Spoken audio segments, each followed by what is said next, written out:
available by means of communication equipment pursuant to NJSA 10:40-8, commencing on April 15 to 20.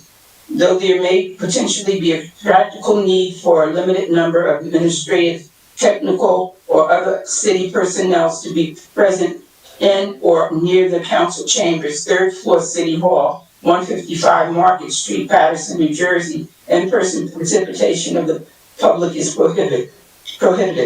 And nevertheless, for reasons of compliance with the said Executive Order 107, public participation will be available by calling 971-973-321-1579. Meeting ID number is 711-680-001. Planning Board special meeting of Tuesday, March 30th at 6:30 p.m. On the date and time that the meeting is scheduled, commence.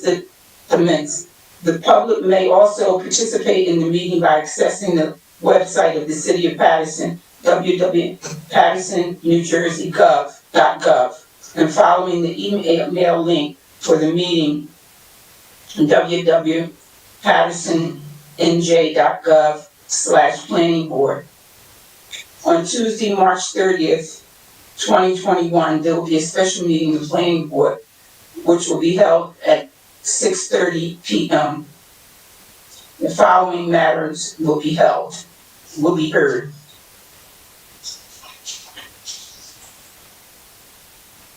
165 Market Street, Block 4406, lots 8 and 9. The applicant proposes to develop a total of 12 new apartments on the second through fifth floors of the existing buildings, which have a combined lot size of 7,920 square feet. Lot 8, 167 Market Street is an existing two-story building with a retail space on the first floor to remain, and mezzanine storage space on the second floor.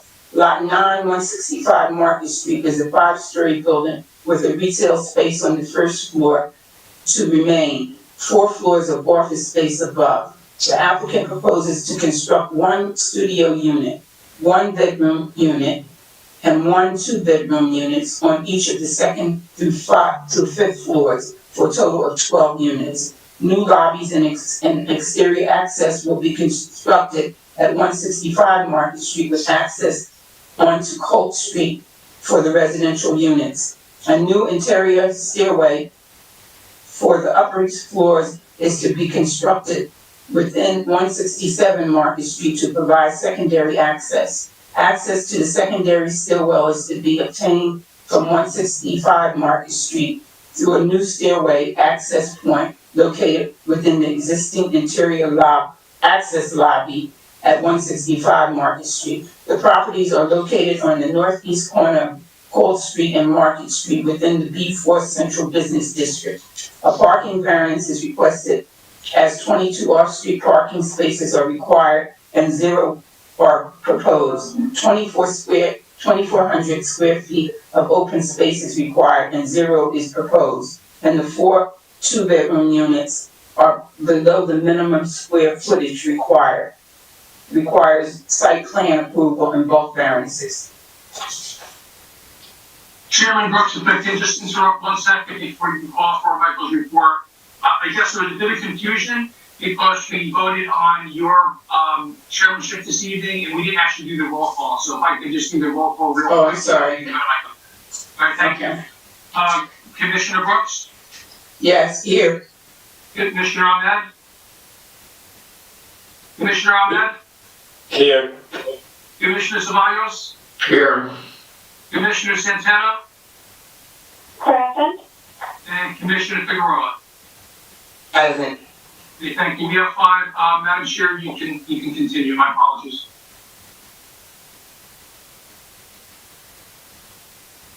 You're muted, Madam Chair.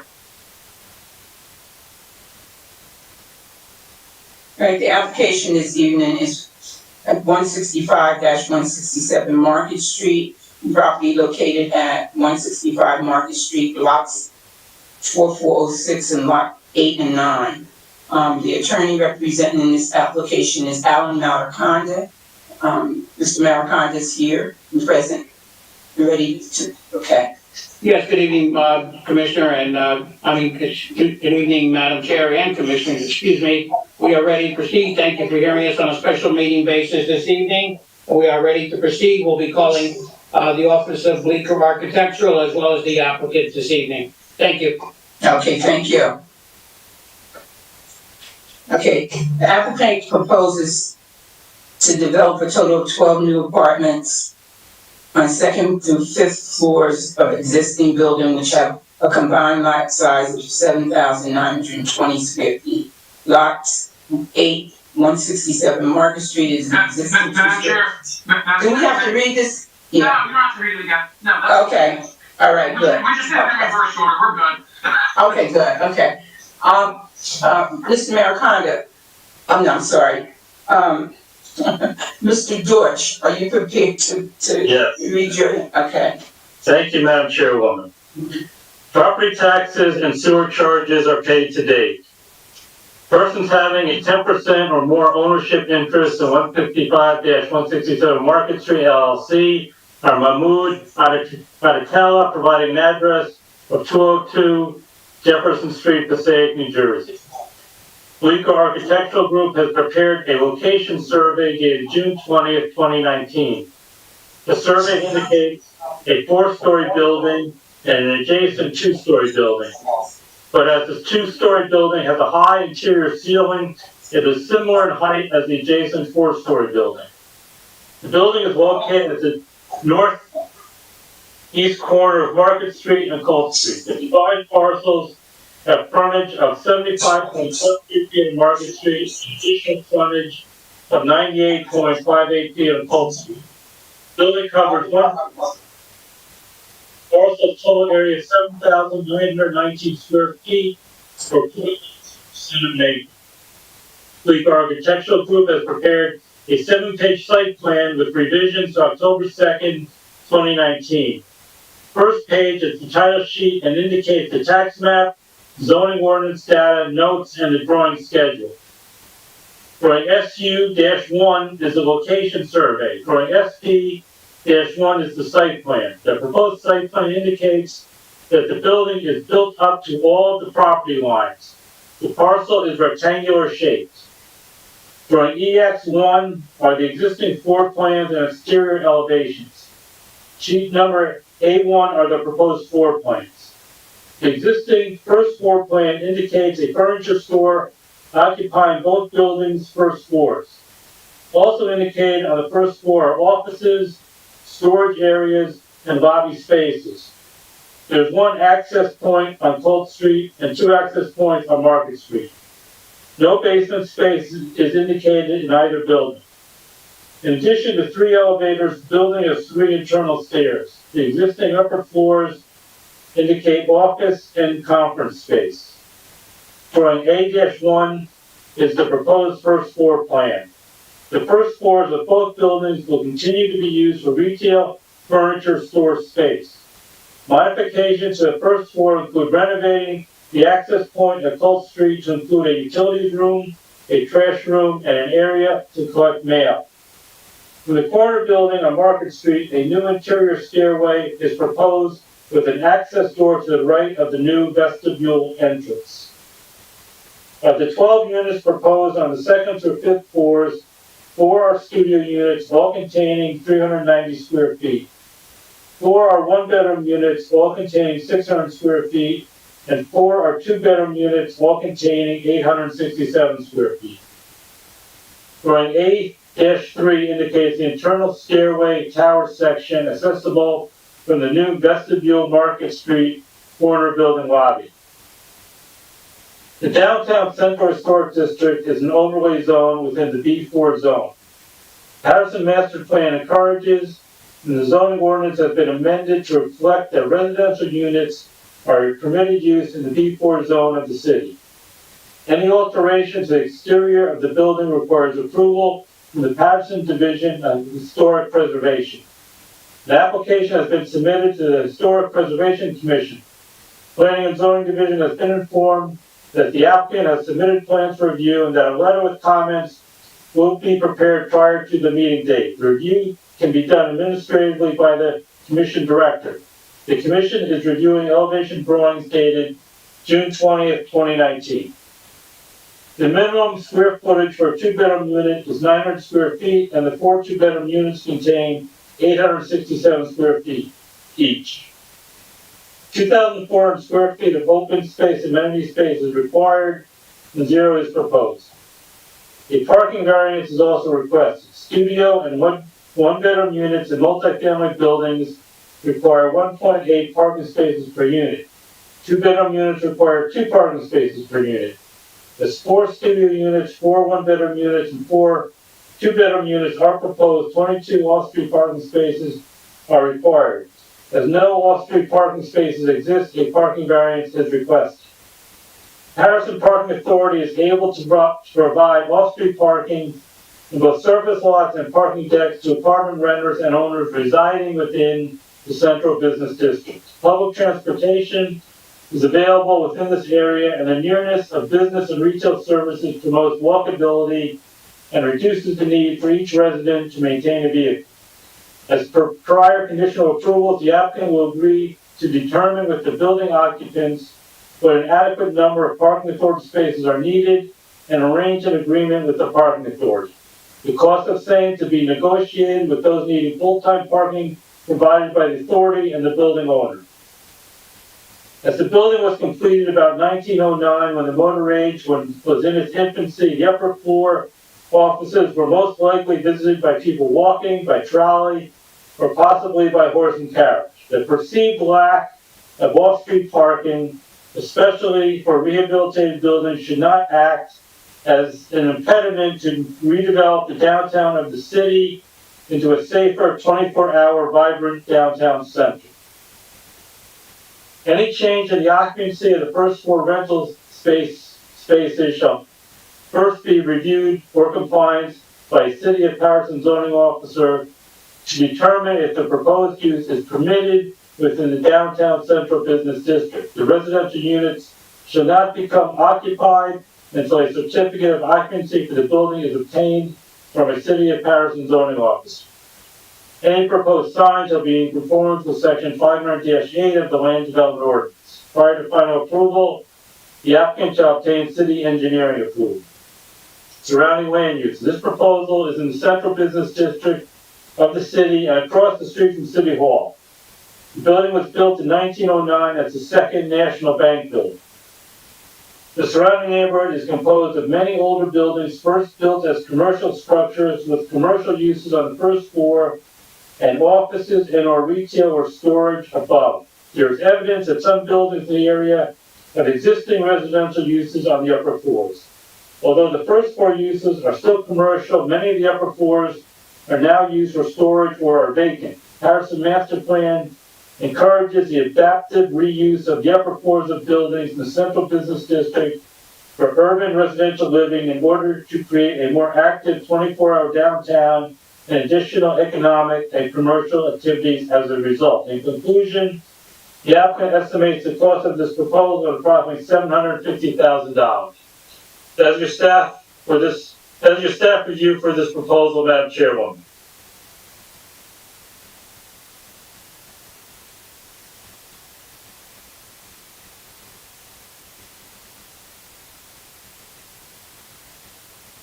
Thank you, Mr. George. Mr. Malconder, are you ready to begin? We are ready to proceed, Madam Chair. Thank you. As I indicated, we'll be calling Bleecker Architectural as well as the applicant to confirm our testimony. What I would like to do is, first of all, reiterate that we are in full agreement with Mr. Deutsch's report this evening. He essentially outlines the history of the downtown business district. I think there's some interference on somebody's sound. Hopefully it's going to be okay here. Okay. I'll take care of it, Tony, so you'll just be patient. So I'm going to proceed. I think it's okay. Commissioner Brooks, until he continues, can you mute your mic? Oh, that's what it is, I'm That's sorry. what it is, I apologize, thank you. It happens even with the other board, it's just what it is, thank you.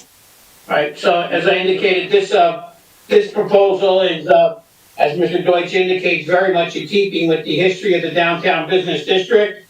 This is a site which is an extremely old building, which the applicant is taking the opportunity and challenge to completely upgrade and raise it to modern standards for housing and maintaining the commercial use. As many of the commissioners who are longtime Pattersonians know, this is one of the longtime goals of the master plan and the zoning ordinance, particularly the downtown business district, to revitalize these buildings, which, as Mr. Deutsch correctly indicated, were often multiple office spaces, larger office suites, smaller suites, all the way from top to bottom at one time. And these spaces have been relegated to storage for the retail spaces over the past 40 years or so. And this is an opportunity which is already ongoing, by the way. This board has already approved similar projects on Market Street along Ellison and Main for revitalization of the upper levels by residential use. And one of the goals of this revitalization, as Mr. Deutsch also cited, was to keep the downtown business district a vibrant setting even after regular business hours. And this is a perfect opportunity to do so. So with that being said, I'm going to call Mr. Bleeker at this time, Senior.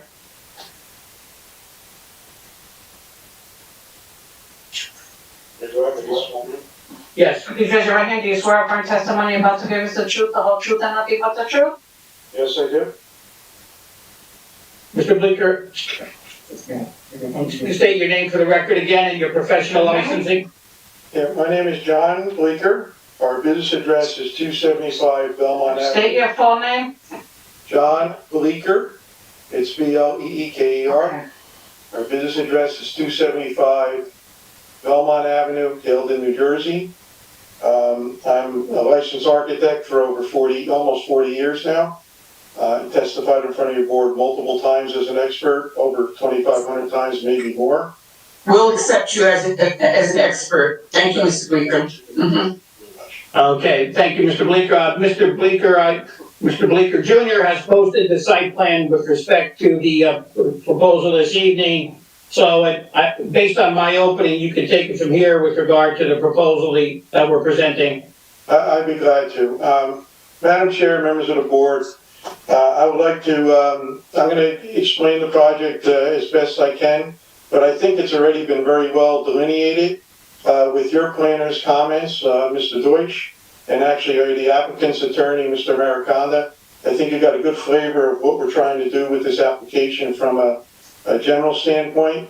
But basically, a few things that I want to add, and I would like my son, as the project manager on the project, indicate a little bit more on the floor plans, if that's okay.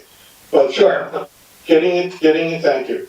Getting into the, what you see before you is basically our first drawing, or site plan drawing, or site location drawing.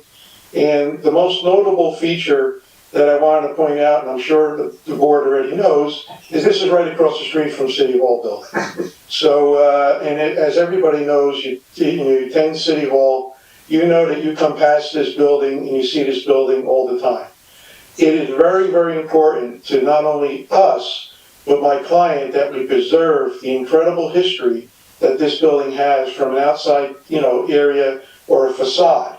However, due to, current economic conditions, the building was originally built as a bank, and then there was all commercial offices above. Those uses are not as desirable right now in most locations, especially in this downtown location. And it has the commercial office for the bank has been changed to more of a retail use, and the other areas have unfortunately gone vacant. So what we like to do is adaptively reuse this building, completely restore the facade to its original splendor and design, which is obviously going to be a very significant investment on our part. But then we would like to do is not change it in any way, but adaptively reuse basically the square footage that we have available to us to what we feel is a more appropriate use, which is a mixed-use building, both with the the commercial use, retail use, and 12 new residential units. We have no intention of building anything bigger on this building. We don't have any intention of going higher with these buildings. We, again, want to preserve the outside character of these buildings because they're absolutely beautiful.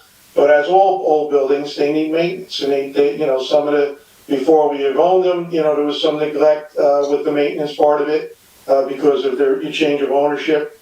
But we're here today to try to, basically improve this building to its original splendor, and then with the board's permission, adaptively reuse it for a mixed-use building, which obviously is something that as Mr. Americano has indicated, is something that's desirable in these downtown locations.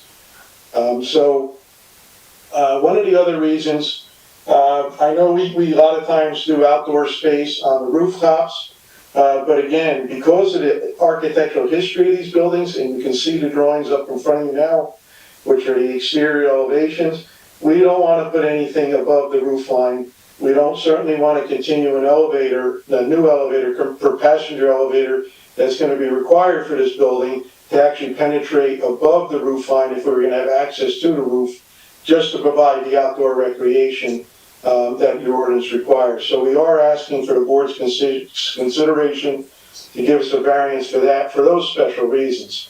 And it's more of an aesthetic reason, and because of the building and its proximity and its relationship to other buildings which are as tall or sometimes slightly taller than it, that would look down upon it, we don't want to change that streetscape at all.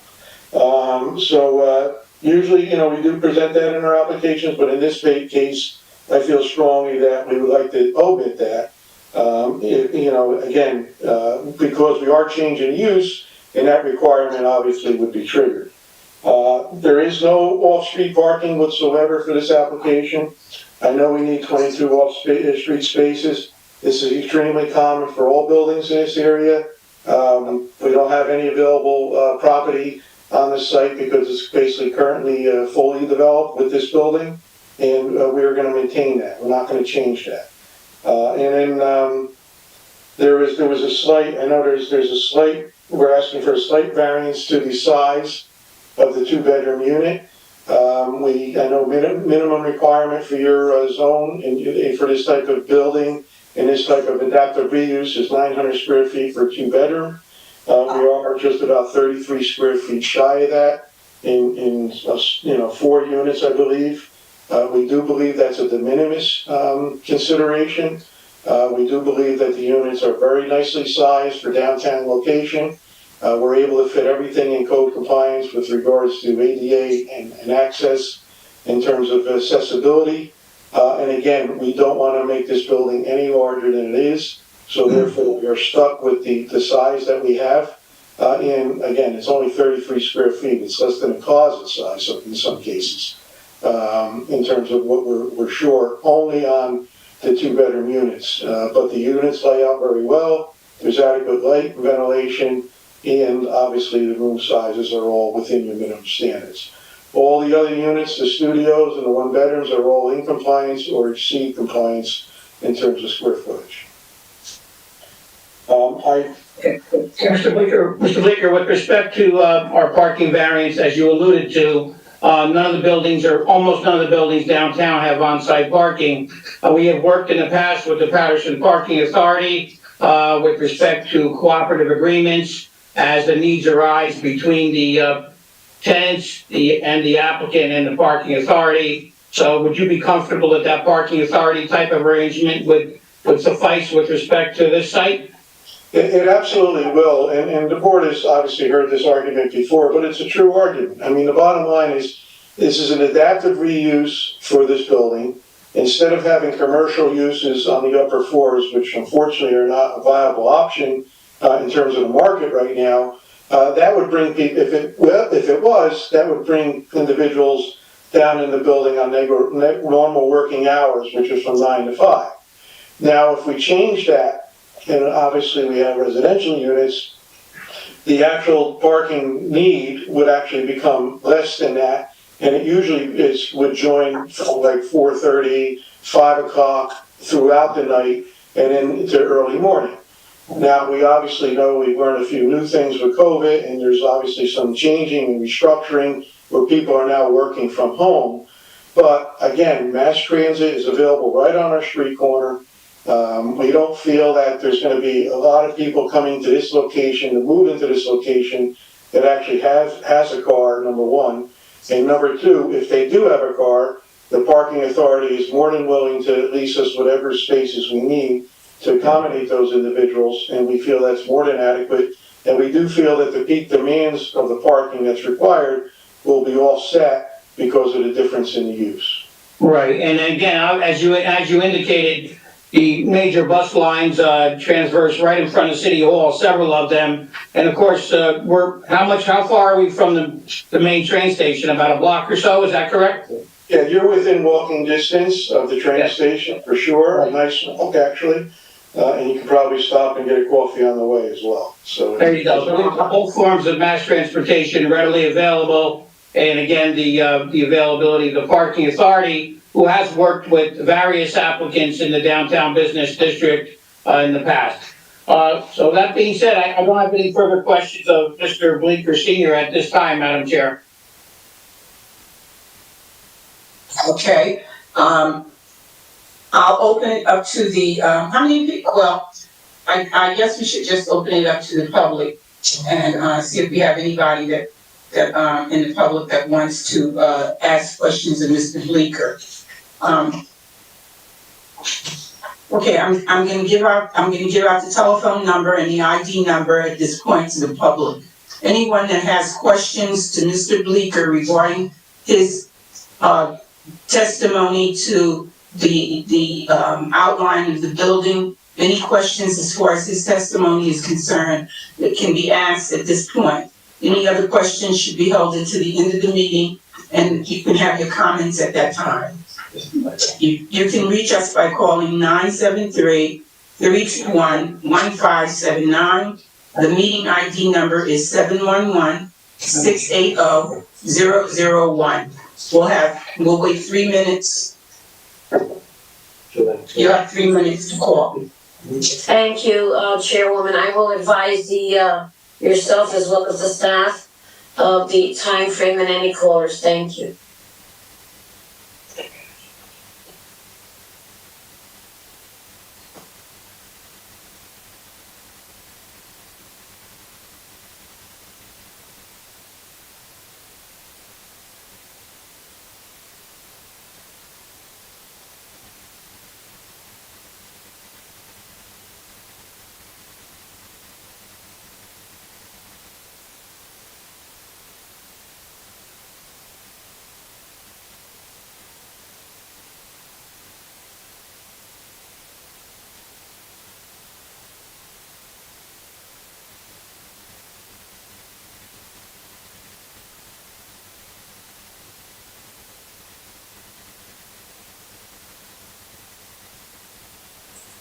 Commissioners and staff, we have no callers at this time. You can continue, Chairwoman Brooks. If anything or anyone calls, I will let you know. But at this time, we have no callers. Thank you very much. Thank you. All right, commissioners, I'll open it up to commissioners. Any commissioners have questions of Mr. Bleeker? Chairwoman, This is considered a time? Mr. Savalas? thank you, Chairwoman. Mr. Bleeker, good evening. Good evening. The layout is very clear, good taste. I think that in every floor is also a washer and dryer. That's correct. Okay. Now, anything pertaining to fire prevention? Yes, Mr. Commissioner, that's a great question. As you know, the building is extremely old, and we're going to be, if the board approves this application, the whole building will actually be currently sprinkled in its entirety throughout every floor, including the commercial area down below. It will be all up to current code standards for NFPA 13 throughout the whole complex. So the whole building will actually, in addition to this fully sprinkler component, it'll also have a fire alarm system, with current smoke detectors, carbon monoxide detectors in all the primary locations near bedrooms, in every unit, in common areas, in top of the hallways and stairways, as well as the laundry areas. So yeah, the building is going to be completely modernized, and every unit will actually have to be designed to be adaptable to American Disability Act standards, ADA standards throughout. Yeah, we got a lot of work to do, but I'm glad you asked that question, because this whole building will be completely modernized on the interior of it, and then obviously we're going to try to preserve the exterior to its natural state. Thank you. Also, any outside lights on the building? I know it's a historic building, but anything by the entrance door or around the building, or there won't be any additional lights there? There's going to be the current lights that are there now. I mean, I would like to propose some architectural lighting of some of the beautiful architectural features. And that would only be low voltage kind of, up lights or down lights, nothing that would shine in any neighboring properties. Would only highlight some of the architectural features, like the columns, that we have in front of our building. And as you indicated, you're absolutely correct. All exterior ways have to be lit by code. So any entrances or exits out of the building will have to have have to have the lights that they're already there, but we're just going to put modern lights in that are a lot more efficient. They'll be LED, type lights, and they will be at all the entrance points. And I do want to put some low voltage lighting in different areas to highlight some of the unique architectural features. You can't build a building like this anymore, Mr. Sarvalis, and this is really, we want to at least show the beauty of that was done years ago. Thank you. And also the last question, I know it is not part of this proposal, but any intentions now in the future to fix the sidewalk? As you know, that once this application proceeds, there's going to be a county, there'll probably be a county, I believe there's a county road, isn't it, Alan, Americana? I don't think so. Yeah, so I mean. Yes, I guess it would be a county review, yes. Yeah, the county is going to review this as well as your board, and whatever, if the sidewalks are in need of repair as well as the curbing, that's something that they typically would require of us. I personally didn't see the condition of the existing sidewalks in quite a while. I was focused mostly on the building itself, but if they need to be repaired, my client will. During construction, a lot of times some of those sidewalks do get damaged, and obviously those will all be replaced with new. Thank you. Thank you. Thank you, everyone. Okay, okay. Are there any more commissioners that have questions? Yes, this is Commissioner Fontana. Ms. Santana, is that Santana, or is that, Ivette? Ivette, you can go first and then Santana. I defer to Santana only because she did voice after after Soraya said so. Okay, then go ahead, Santana. Thank you. I just want to ask a question to Mr. Name wrong, John. Yes. Are you compliant and agree with the Historic Preservation Commission on the comments they made on your application? Yes, we have. We had the opportunity to submit this application to them, and we will adhere to all their comments and their recommendations with regards to this project. Commissioner Santana, if I could add to that as well, the Historic Preservation Commission, through the work of Mr. Bleeker Jr., did provide us with a report copied to Mr. Deutsch, and they indicated in their comments that they support the adaptive reuse of this property for commercial and residential occupancy. And they also point out, of course, some of the things that we've testified to already, which is we will repair the masonry facades, replace windows as needed, and make sure that we connect existing architectural detail and rehabilitate any issues that might need to be rehabilitated with windows. So these are the standard type of requirements from the Historic Preservation Commission. and we're fully ready and willing to make those issues comply with their request. But their first comment to us in their report is they support the adaptive reuse of this building for commercial and residential occupancy. So we're very happy about their review. Right. Thank you for that information. And my last question is about security. Like, are you planning to have cameras on around the building or any security feature? Yeah, thanks, Commissioner, for that. It's another good question with regards to, yeah, it's a thing at a time. So now we're gonna have like a key reader system, you know, on all the entrance points, which actually has a video intercom. So if somebody's coming to visit the building or somebody's going into the building, it's actually recorded. Who actually operates the door and who actually goes into the door. That's both video recorded as well as audio recorded, and it's obviously recorded by the key fob that they have. All common areas within the building itself will be monitored by cameras, as well as all the exterior areas as well. So we are gonna, you know, we actually do a lot of security cameras because, you know, again, we're putting a very significant investment in this property, and, you know, and we want to preserve this building, you know, to its original splendor. And we have to make sure that everybody's on the same, you know, mindset when it comes to what this building should look like in the future. So we're going to security camera the whole exterior, as well as interior common areas, as well as all entrance points. All right. Thank you so much for that information. You're welcome. Okay, all right, Commissioner Figueroa? Okay, thank you, Madam Chair.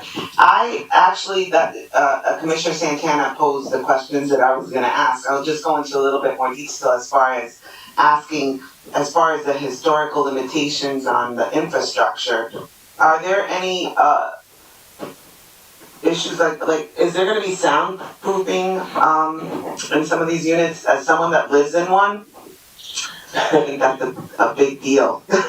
You're absolutely right. It is a big deal. And as part of the construction drawing phase and the construction document phase, which is the plans we'll submit to your building department to get the building permit, we have to design all common petitions and all stairway petitions to have a certain STC rating, sound transmission rating, that is in accordance to the code. So yeah, we have to do basically extra construction on those walls. Well, they're going to be fire rated, a separation fire rated between the common occupants and the hallways and the tenant separations. But in addition to that, they're also going to be designed to resist sound, and that is extremely important. And that's definitely going to be in this project, but it's going to be at the next phase. Awesome. Good luck. It is a beautiful building. Having grown up in Patterson, I've walked through there. I always thought of that building as being very architecturally beautiful. So best wishes. Thank you. I agree with you completely. Thank you. Any more commissioners have any questions? If not, I have questions for you, Mr. Blink, Ms. Baker. One of the questions I have on where is the exact, I see this looks like there's 3 doors that there's there now. Are those the doors that are there now, or there are doors that are gonna be there? I know those are entrance doors. Are those the same entrance doors that's leading to the retail on the first level? Are those the same doors that's going to be used by the tenants? Yes, they are. They're the same doors now, and the same doors that we're going to have, and these are also the historic entrance points to this building. So the tenant's entrance is going to be 3 entrances to the tenants. I see 3 doors. Johnny, No. I'm going to clarify that point, Commissioner. Who? We would have to clarify that, Mr. Bleeker Senior. John, did you want to defer to John Junior on that as the project manager? Yeah, we could, but I need to see the floor plans too. Right. All right, yeah, Johnny, if you want to address Madam Chair's Okay. please. Okay, when we get to him, I will. Okay, The other question for you, Mr. Blinker, is now, on the outside level, since there is absolutely no greenery anywhere, the historic committee, they wouldn't allow to have pottery or some kind of those green large potteries with some greenery in it, like, some kind of pottery by the doors at least to show, to give some kind of, residential feel to the building. No? Can I see the site plan, please, John? as you're doing so, Madam Chair, as Mr. Blinker Jr. is setting up the site plan, I can indicate to you that in reading the report from the Preservation Commission, there doesn't appear to be any reference either way about that type of suggestion, but we would certainly be amenable to it if it's permitted. Yeah. Madam Chair, I absolutely agree I would love to see some greenery. But if you're looking at the site plan drawing, I have some limitations. And unfortunately, it's right on the property line. So anything off the front facade of our building is not ours. It's not, it becomes the street right away. So, I mean, I don't think my client would have any problem putting a couple potted plants in there. But, we do have to get permission from, it's not on our property. That's one of the reasons why I can't guarantee that we can do that. Along the lines of what you said earlier, that would obviously also be in the county right away, so the county would have to sign off on that as well, right? Yeah, and they might, look at that as an obstruction to pedestrian circulation on the sidewalk, I don't know. You know what I mean? So I really don't want to offer that at this point. But I will, like you said, Mr. Americano, we'll bring it to their attention that we'd like to do something and see what they say. Okay, all right, that answered that question. Now, here's my biggest concern. When you were designing this, the 2 bedrooms that you really kind of need a small variance for, wouldn't for a building this type, wouldn't it be more advisable to have all 1 bedrooms rather than 2 bedrooms? And the fact that there 2 bedrooms always suggest that there's going to be children or a child.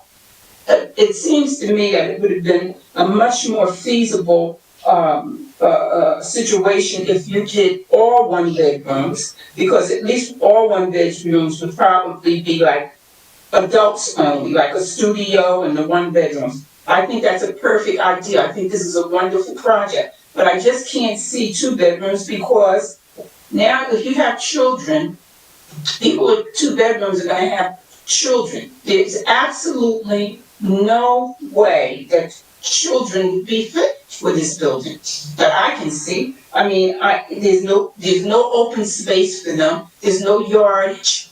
There's nothing. I mean, if you even said that you were going to do it on the rooftop, where they would have something, but this, they're real close to the commercial, to the traffic and all that in that area, and it just seems that it's not.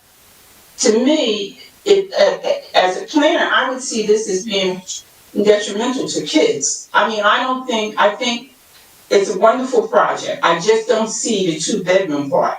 I don't understand why you just couldn't do all 1 bedroom part, all 1 bedrooms, and make them a little smaller or something. And I mean, that's my opinion, because I think when you look at it, 2 bedrooms, people are going to bring children. They're going to do it. That's what they're going to do. So, and this is not a child-friendly building to me. Madam Chair, I appreciate, that concern, and we did think about that. And that was, when we developed this plan, as you know, this whole application is about adaptively reusing this building into good, viable reuse of a building. Right. The upper floors were completely vacant. Right. All this commercial office space is not needed downtown. It's undesirable, and we can't get people to rent. Because there's a lot of reasons for that. And one of the main reasons why commercial uses are deteriorating in terms of demand is because more and more people are now starting to work from home. And if you have, I agree with you, I don't think it's a perfect location, to raise children. And I don't encourage anybody that has a child to try to come into a building like this. And I don't believe that's going to be the case. I do believe that these two-bedroom units, especially in today's time, are going to be used solely as a bedroom and then as a secondary office or, a study. And that's kind of the way, I'm seeing a lot of these two-bedroom units are now being used. They're not being used to, and if, somebody does have a child, why they're living there, if they're married or not married, it doesn't matter anymore. But if they do have a child, they usually find themselves located into a bigger facility, a bigger location, with adequate outdoor space, more parking, so I don't believe that we're gonna see children in this building, that's my honest opinion. And I do believe that we need to cater to as many people as we can to make this a viable project, because it's a significant investment. So the best situation we could have is to have a studio, a one-bedroom, and a two-bedroom unit available, at least if they could have a home office on each floor. And that's what we're asking. We only have 4 units that are slightly under your minimum standard. And if I made them one bedrooms, I would be 300 square feet in excess square footage, which is like square footage we're just throwing away. So, I mean, that's the reason why we did think about what you said, but we think that this is better. We're finding that there's definitely people that will come here and use that extra bedroom as a home office more than anything else. So, and then if they're senior people, a lot of times senior people, they actually sleep in different bedrooms, and husbands and wives or whatever, and we want to at least be able to offer it to them too. So we're trying to cater to the whole market. Now, if you're talking a 3-bedroom unit, 100% I agree with you, then children are probably going to be involved, and then it's a whole different story. But that's not the case. So what we're trying Well, let me ask you this. You don't think that you could have done 1 bedrooms and the balance of that space be used as a community room? Because now you're talking a building that there's no community rooms at all, there's no basement, there's no nothing. You don't think that, I'm just asking, that extra space could have been used as a community room so that people who at least they would have something to go for, if they had a party or something for partiers or some kind of a community activity that they could have in a community room? I mean, that is an option, obviously, but I don't want my client to be in a situation where he can't offer, somebody to have a bedroom with a home office. I mean, I know my own children, and we have 4 children, and every single one of them has a 2-bedroom unit, even though they're one person, because or now some of them are, in relationships, and they have 2 bedrooms because they need a home office, and that's the That's the most important. I wanted to follow up, John, if I could too, and I think your answer is exactly on point. And Madam Chair, I think one of the purposes that John alluded to for these downtown residential units is to meet the needs and requirements of a particular kind of demographic. My client is an experienced residential developer, and he knows what area suits what type of demographic. And right along point with what John's testimony has told us, these 2-bedroom units are very attractive for 2 single adults that want to sleep in separate bedrooms, or the office space, as John alluded to as well. It's ideally suited for an adult type of building. And again, the landlord developer will have to make those decisions as he goes along, but there is within walking distance is park down by Chauncey Street. There's all kinds of restaurants, banquet hall areas in the downtown district.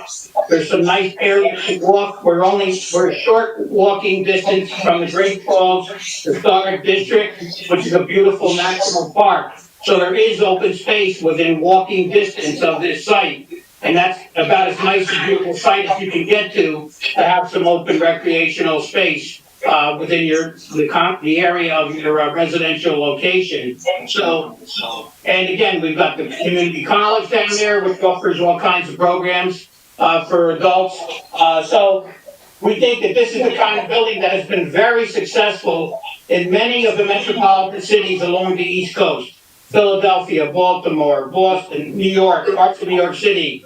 It's really become a very trendy type of unit, and we're hoping that Patterson can be part of that trend. That's really why we designed this building for this type of use. Thank you. Madam Chair, Okay. Mr. Capone, is it possible to talk, have a 2-minute recess real quick, so we can talk privately? Because we're not. Sure. Application. Sure. Thank you. We'll have a 2-minute recess. Thank you, Madam We'll Chair. take a 2-minute break. Thank you.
Are we back? Hello? Everyone back? Yes, Madam Chair. We're back on, Madam Chair. Madam Chair, thank you for that opportunity, and the reason why I asked for that little brief recess is I did think your idea had a lot of credibility with regards to a community room, and if the board is okay, what I would like to do is revise, basically our proposed second floor residential plan, which that's shaded right now, Right. a 1-bedroom unit, and provide roughly a 300 square foot community room, which is all we really need for this whole building. We only need one room. Right, right. And then if the board would see fit, we'll do it on that floor, but the other floors, we would like to keep with the 2-bedroom. The same. That would be, yeah.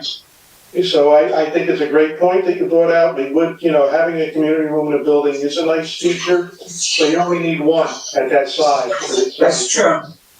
Okay? That's excellent. That's So excellent. John, we would reduce the 2-bedroom on the second floor to a 1-bedroom and create that community room out of that space that we're saving, correct? The extra space we're gonna have left over, yes. Right.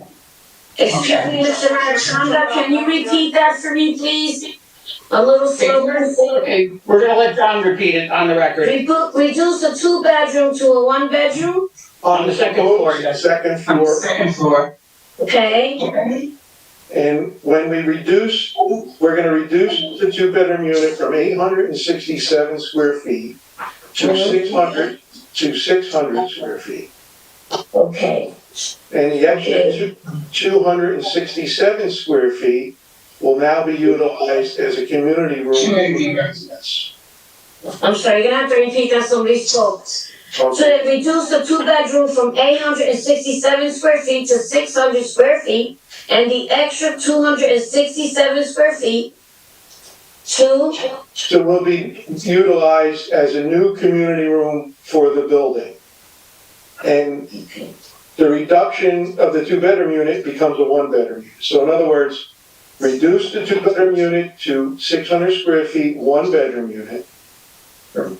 And then you have the remaining 267 square feet be reutilized as a community room for the residents in the building. okay, thank you very much. You're welcome. Question for Mr. Deutsch? Thank you very much. I like that idea very much. I think that's wonderful. Madam Chair, if I can, Yeah. I just have a question for Mr. Deutsch. Mr. Deutsch, are you there? Michael, are you there? I'm here. You have to do it. And Just for amendment? clarity, does this do anything to the existing variances, on this application? Or can It lowers parking variance. It what? I'm sorry? It reduces the parking and the open space variance. Okay, so I can just make this a condition and everything else can be done administratively? Yes. Thank you, Madam Chair. What? Okay. All right.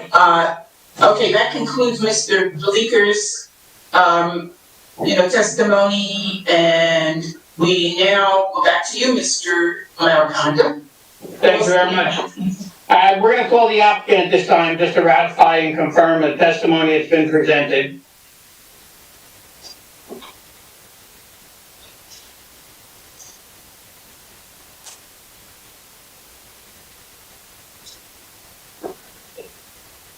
Melinda, you ready? Yes, who's your applicant? Can you state your name for the record, Mark? My name is Mahmoud Al-Attallah. Okay, hold on. Please raise your right hand. You swear or affirm the testimony you're about to give is the truth, the whole truth, and nothing but the truth? Yes. State your full name for the record and spell it, please. Mahmoud Al-Attallah. Mahmoud. Last name is Odatalla. Thank you. You're welcome.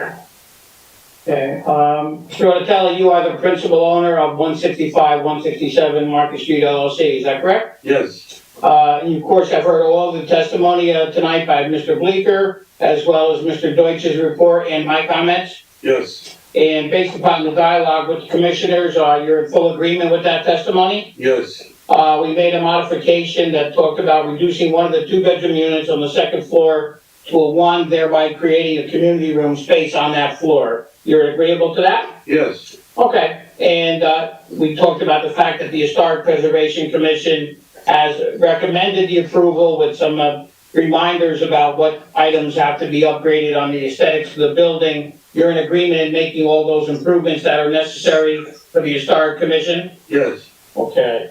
And we would look into the idea of possibly creating any sort of pottery type of landscape if it was permitted by the Historic Commission or the county. Yes. Okay.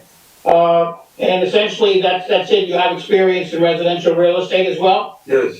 And you want to move forward with this project, I assume, as soon as possible? Yes, please. Thank you very much. That's all I have, Madam Chair. Thank you. Thank you.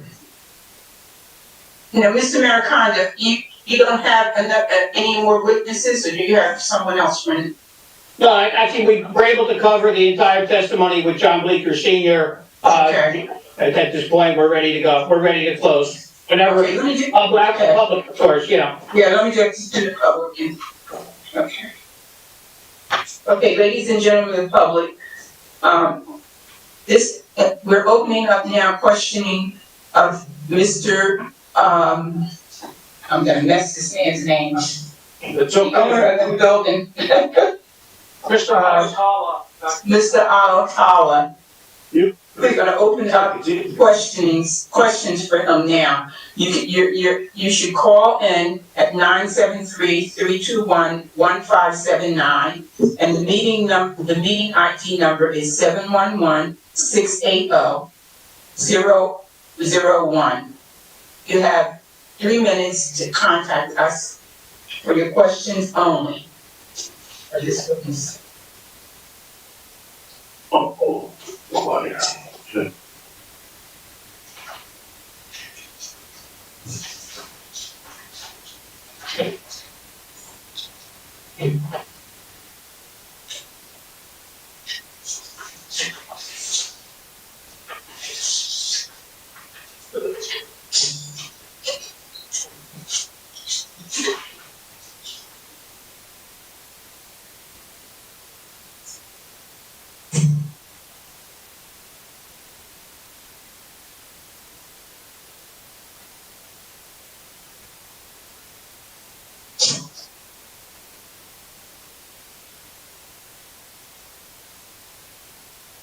Commissioners and staff, we have no callers at this time. Thank you. Thank you. Okay, is there any commissioners that have questions of the owner? No questions? All right. Okay, Mr. Maricano, you can close now. Thank you very much.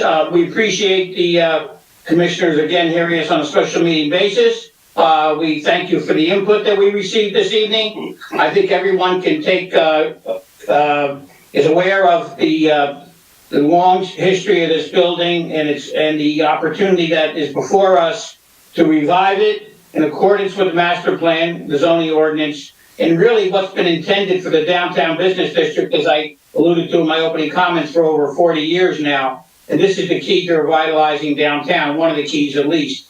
It gives the opportunity primarily for adults in this area to have easy access to public transportation, both bus and train, easy access to the parks that are offered by the National Park Service and the Chauncey Street Park. So this is a win-win situation, we believe, for people that want to live in that downtown business district area, which has become so popular throughout urban areas in the whole width and breadth of the United States. So this is Patterson catching up in that regard, we think. There's been a couple other buildings that have been approved by this board on Market Street at intersections of Ellison and Main, which are very similar. This triggers and it really portends really strong future development in the downtown area.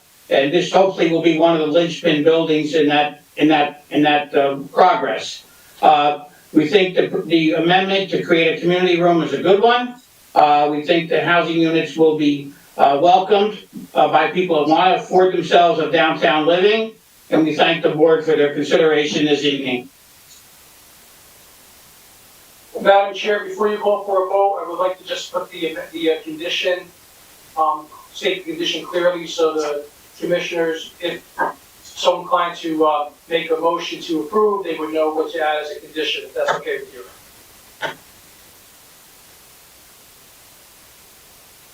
You're muted, Madam Chair. You're muted.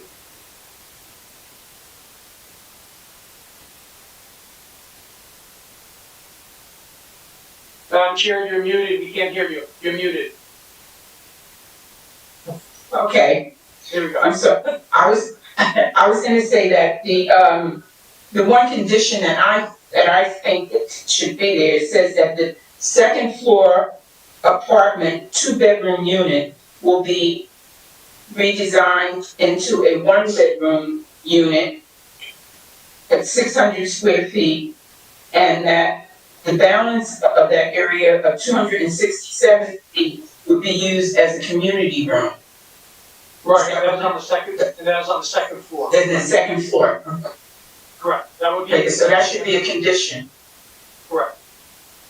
And as far as the planters are concerned, that's something that they're going to mention, but it doesn't have to be a condition. They're gonna mention that in their request to the county, I think. That's what they said. So,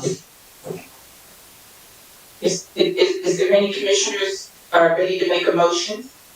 Madam Chair, Yes, Ms. Betts. in the application of 165, 167 Market Street LLC, 202 Jefferson Street, Passaic, New Jersey, 07055. I move that the board attorney prepare a resolution granting site plan approval, all Barnes, city engineer review, Paterson Division of Historic Preservation, with the condition to have the second floor 2-bedroom apartment to convert to 1-bedroom, and to have 267 square feet of community area based on the testimony. I'm also council, we need Passaic County Planning Board also or no? It should have been, I think so, because it's county street. Okay, so also Passaic County Planning Board, Market Street is county road. Mm-hmm, yes. so it should be in here. So we Very good. so we consider the board at every convenience. Thank you. Can I have a second? Second, Commissioner Santana?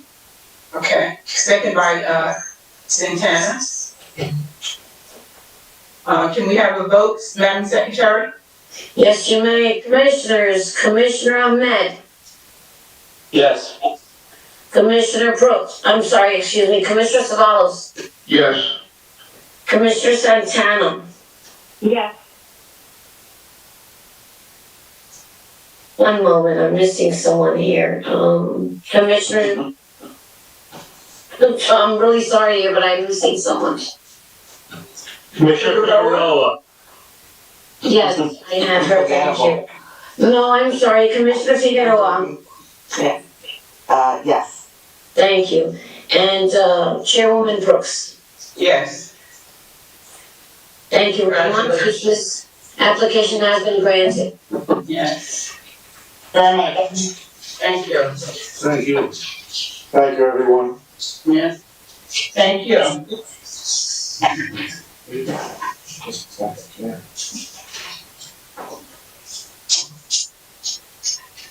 Okay. All right, Close this one out. we have to close this out, right? I make a motion that this meeting be adjourned. Can I get a motion? So move. Second, Very good, thank you.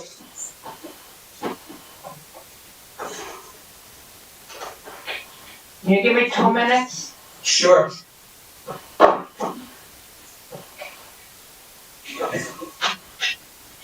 Chairwoman Brooks, Yes, we proceed with the second case, or? yes, I asked for 2 minutes, ma'am. she needed 2 minutes. I thought I heard something, I apologize, thank you.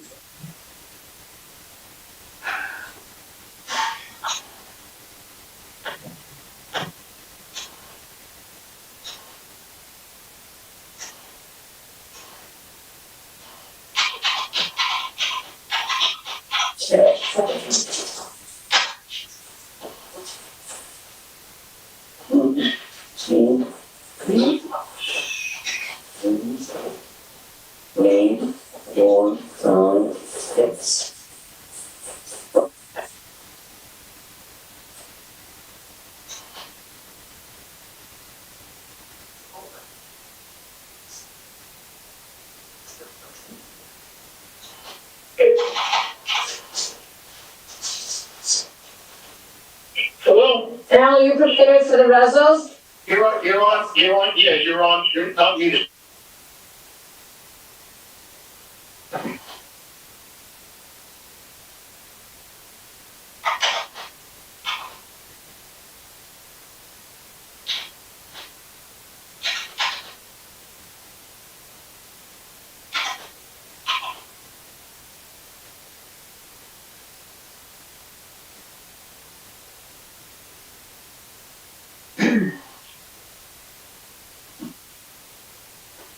Okay, I'm ready.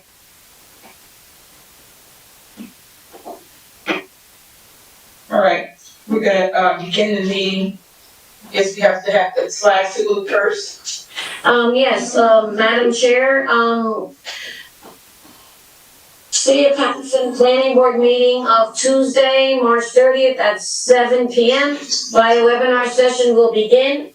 Madam Chair, please take over the meeting, thank you.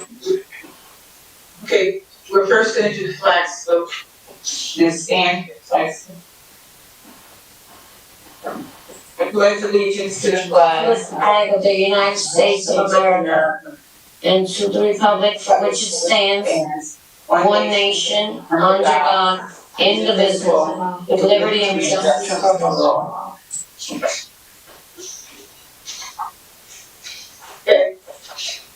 Okay, I call this special meeting of Tuesday, March 30th. In public notice to the planning board, Patterson Planning Board.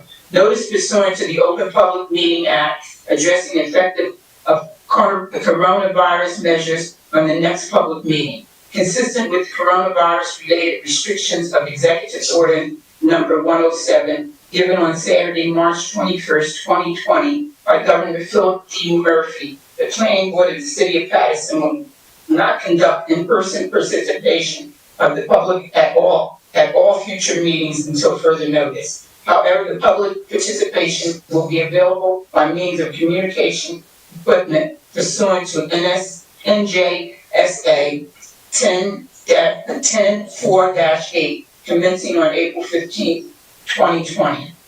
Though there may potentially be practical need for a limited number of administrative, technical, or other city personnel to be present in or near the council chambers, 3rd floor City Hall, 155 Market Street, Patterson, New Jersey, in-person participation of the public is prohibited. Nevertheless, for reasons of compliance with the said Executive Order number 107, public participation will be available by calling 1-973-321-1579, meeting ID 711-680-001. Planning Board special meeting of Tuesday, March 30th at 7 p.m. On the date and time that the meeting is scheduled to commence, the public may also participate in the meeting by accessing the website of the City of Patterson, www.pattersonnj.gov, and following the email link for the meeting, www.pattersonnj.gov/planning board. On Tuesday, March 30th, there will be a special meeting of the planning board which will be held at 7 p.m. The following matter will be heard: 231 Market Street LLC, 231 Market Street, block number 4405, lot number 21. The applicant proposes to develop a total of 9 new apartments on the 2nd through 4th floors of the existing building, which has a lot size of 2,355 square feet. 231 Market Street is an existing 4-story building with 1 existing retail space to remain on the 1st floor. The upper floors were used for office and storage space in the past. 3 one-bedroom units are proposed on each of the 2nd, 3rd, and 4th floor for a total of 9 units. New lobby and exterior access will be constructed on the Memorial Drive frontage of the building for the proposed 9 residential units. An existing fire escape on the Memorial Drive frontage of the building will provide secondary emergency access. The parcel is located on the northwest corner of Market Street and Memorial Drive within the B4 Central Business District. A parking variance is requested as 16 off-street parking spaces are required and 0 are proposed. Open space as 1,800 square feet is required and 0 square feet is proposed. And for 6 of the 9 one-bedroom units not providing minimum of 600 square feet per unit requirement.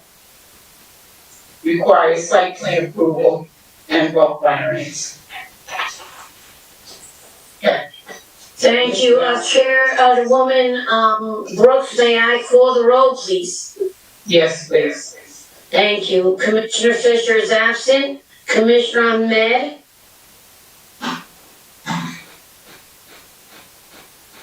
Commissioner Savalos? Present. Commissioner Santana? Present? Commissioner Cleves is absent. Commissioner Issa is absent. Commissioner Udine is absent. Commissioner Figueroa? Present. Councilman Kalik is absent. Once again, Commissioner... I'm here. You are? Thank you. And Chairman Northrup is absent as well, so Chairman Brooks, are you present? Yes, I'm here. Thank you. You may proceed. Okay. Mr. Alan Maricondo is the attorney handling of this application. Yes, we are. My office is handling 231 Market Street LLC as well. Alan Maricondo, 726 Market Street, Patterson, on behalf of the applicants. Okay. Mr. Dorch, you want to give your report at this time? Yes, thank you, Madam Chairwoman. Property taxes and sewer charges are paid to date. Persons having a 10% or more ownership interest in 165 to 167 Market Street LLC or Mahmood Adekama, providing an address of 202 Jefferson Street, Passaic, New Jersey. Bleecker Architectural Group has prepared a location survey dated June 20th, 2019. The survey indicates a parcel is located at the northwest corner, Market Street and Memorial Drive. Parcel is fronted at 45 feet of Market Street and additional frontage of 80.09 feet on Memorial Drive. The building covers 96% of the lot. The building has total area of 2,355 square feet, or 0.06% of an acre. Bleecker Architectural Group has prepared a 6-page site plan with revisions to October 2nd, 2019. First page is the title sheet and indicates the tax map, the zoning ordinance data notes, and the drawing schedule. Drawing SU1 is the location survey. Drawing SP1 is the site plan. The proposed site plan indicates that the building is built up to all of the property lines. The parcel is rectangular shaped. Drawing EX1 are the existing floor plans and exterior elevations. Sheet number A1 is the proposed floor plans. The existing first floor plan indicates a furniture store occupying the first floor with the entrance to the store from Market Street. Also indicated at the rear of the first floor with access to Memorial Drive are a trash room, an existing staircase, a restroom for the store, a new elevator for the apartments, and a mail area and lobby space. No basement space is indicated. The existing upper floors indicate storage space. Drawing A2 is the proposed second, third, and fourth floor plans. All 9 units proposed are on the second through fourth floors are 1-bedroom units. 6 of the 9 one-bedroom units are not providing the minimum 600 square feet per unit requirement and contain 566 square feet, 3 units, and 570 square feet, 3 units. All of the floors contain a trash chute. An existing fire escape on the Memorial Drive frontage of the building will provide secondary emergency access. The downtown Central Historic District is an overlay zone within the B4 zone. Patterson Master Plan encourages and the zoning ordinance has been amended to reflect the residential units are permitted use in the B4 zone of the city. Any alteration to the exterior of the building requires approval from the Paterson Division of Historic Preservation. An application has been submitted to the Historic Preservation Commission. The Planning and Zoning Division has been informed that the applicant has submitted plans for review and that a letter with comments will be prepared prior to the meeting date. The review can be done administratively by the Commission Director. The Commission is reviewing elevation drawings dated October 2nd, 2019. 1,800 square feet of open space amenity space is required and 0 is proposed. A parking variance is also requested. 1-bedroom units in multifamily buildings require 1.8 parking spaces per unit. As 9 one-bedroom units are proposed, 16 off-street parking spaces are required. As no off-street parking spaces exist, a parking variance is requested. Patterson Parking Authority is able to provide off-street parking in both surface lots and parking decks to apartment renters and owners residing within the Central Business District. Public transportation is available within this area, and the nearness of business and retail services promotes walkability and reduces the need for each resident to maintain a vehicle. As per prior conditional approvals, the applicant will agree to determine with the building occupants what an adequate number of parking authority spaces are needed and arrange an agreement with the parking authority. The cost of same to be negotiated with those needing full-time parking provided by the authority and the building owner. As the building was completed about 1904, when the motor age was still beginning, if offices existed on the upper floors in the past, they were most likely visited by people walking by trolley or possibly still by horse and carriage. The perceived lack of off-street parking, especially for rehabilitated buildings, should not act as an impediment to redevelop the downtown of the city into a safer, 24-hour vibrant downtown center. Any change in the occupancy of the first floor rental space shall first be reviewed for compliance by the City of Patterson zoning officer to determine if the proposed use is permitted within the downtown central business district. The residential unit shall not become occupied until a certificate of occupancy for the building is obtained from the City of Patterson zoning officer. Any proposed sign shall be in conformance with section 500-8 of the land development ordinance. Prior to final approval, the applicant shall obtain city engineering approval. Surrounding land uses. This proposal is in the central business district of the city. The building was built in 1904 as the Simon Building. The property is located directly north of Ward Street Station redevelopment plan and diagonally across the street from the Patterson train station. The area is a gateway into the downtown section of the city, and in addition to a new parking garage and retail space, other new downtown developments will be forthcoming. Patterson Master Plan encourages the adaptive reuse of the upper floors of buildings in the central business district for urban residential living in order to create a more active 24-hour downtown and additional economic and commercial activities as a result. Including remarks, the applicant estimates the cost of this proposal at approximately $750,000. As your staff review for this proposal, Madam Chairwoman. Thank you very much, Mr. George. Mr. Maricano, are you ready to proceed? Yes, we are, Madam Chair. In this case, we're going to be calling Mr. Bleeker Senior. Initially, he will just give an overall outline and cover any planning issues, and then he will defer to Mr. Bleeker Jr. as the project manager, and the applicant will be available to ratify the testimony. So I'll call Mr. Bleeker Senior at this time. Again, alluding to the fact before I introduce him, that again, this is a very similar project in the downtown business district, and we hope that we have, we do have, I should say, the same hope and expectations in terms of this building. Revitalizing it in accordance with the zoning ordinance and master plan to create that revitalization and quality housing within walking distance to all shopping districts, public transportation virtually right on top of this building, and also the access to the local and national parks within the area. So with that being said, I'll defer to Mr. Bleeker Senior to being sworn.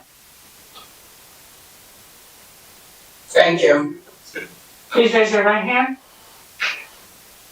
You swear or affirm the testimony you're about to give is the truth, the whole truth, and nothing but the truth? Yes, I do. Say your full name for the record. John Bleeker, B-L-E-E-K-E-R. John, for the record, just to be credentialed, confirmed, I guess? Yeah, I completed my formal education in 1983, have almost 40 years of professional practice within the city as well as the area. We accept you as an expert. Thank you, Madam.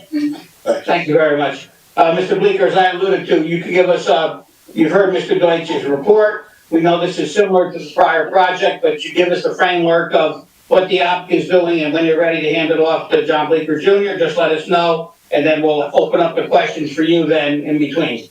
I'd be glad to. Thank you, Mr. Maricano. Madam Chair, members of the board, again, this is very, very similar application, and your staff has done a great job of outlining exactly what we're proposing in detail of what this application is. The ironic situation is this is only one block away from the previous location we just talked about, but it's on the opposite corner, if you would, of the block itself. So if you go from the original site, which is near the City Hall building, and go southeasterly, you'll actually come one block down, and to the end of that block, you'll actually have our site. This building is too historic in terms of its design and style. It's not quite the same detail level that the federal building, that we currently saw in the previous application. But the city historic commission definitely wants us to preserve the facade and basically keep the existing facade intact, which we are fully committed to do. Again, This is an adaptive reuse from the interior, if you will. We're taking the upper floors and asking the board's permission to adaptively reuse them for residential uses as opposed to commercial uses, which is basically obsolete at this point in the downtown locations. And this will be, again, a mixed-use kind of structure.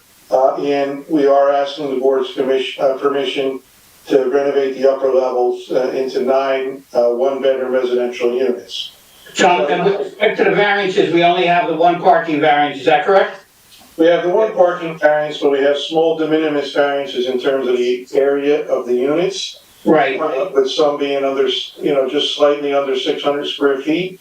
And I would like to offer, in light of previous testimony, that one of those one-bedroom units could be reduced to a studio, and that would be on the second floor level, and we would create a community room in the extra square footage that we would gain from that if the board wants. We could actually do the same thing that we did on the previous application. What square footage of a community room would that create? Can you tell, or would you, at this point, or? I probably delineated, a one-bedroom unit that's Unit C, which is 657 square feet, I believe. I'm trying to read that. I think that's what it is, on the proposed second floor. Okay. That would be reduced to the studio size of just about a little bit under 400 square feet, around 400 square feet. And then the 251 square feet could then be utilized for a community room for the residents of the building. Okay, I just wanted you to get those dimensions on the record. I appreciate that. And then the parking variance, in your estimation, is covered by the walkability of the site, if you will, to public transportation and all those other factors? This is actually a closer, location to the train station. It actually, has the same access basically to the public parking in the area. So we don't feel that that's a detriment whatsoever. The building will be completely upgraded, in terms of modern units with fire alarm, as well as security safety, similar to our previous presentation. But again, if I would allow my son, who's very capable and he was the project manager on both applications actually, but if he can delineate the floor plans a little bit more, clearly to you, I would like to do that. That's okay. So again, the parking variance in your estimation is covered by the ability to work with the parking authority, the very close proximity to bus and public transportation, and the walkability of the area, if you will, regarding the downtown businesses? That's absolutely correct. Okay. At this point, we're going to defer, ask if there are any questions of Mr. Bleeker Sr., and we will continue thereafter. I think what we'll do now is we just go to your next witness, and Okay. when we go to the public, we'll do both at the same time. Sure. At the same time. That's great. Thank you. Okay, I'm going to call John Bleeker Jr., please. You raise your right hand. You swear affirm testimony you're about to give is the truth, the whole truth, and nothing but the truth. I do. Say your full name for the record. John Bleeker, Bleeker. John, you are affiliated with the Bleeker Architectural Group, Belmont Avenue in Haledon, is that correct? Yes, sir. And as such, you're the project manager and fully familiar with this project's details. Yes. Okay, obviously you've heard Mr. Deutsch's report, my opening comments, as well as John Bleeker Sr.'s testimony regarding the site plan and the planning elements. Could you give us more detail regarding the actual design and also what you've learned from the Historic Commission as well? Sure, I'd be glad to. So piggybacking off what my father has already spoken about, and Alan Mariconda and Michael Deutsch in his report has put together, as you can see, the nature of this building fully encompasses this site. And with the units, the way that they are, shortage of the square footage is simply because of the nature of this building.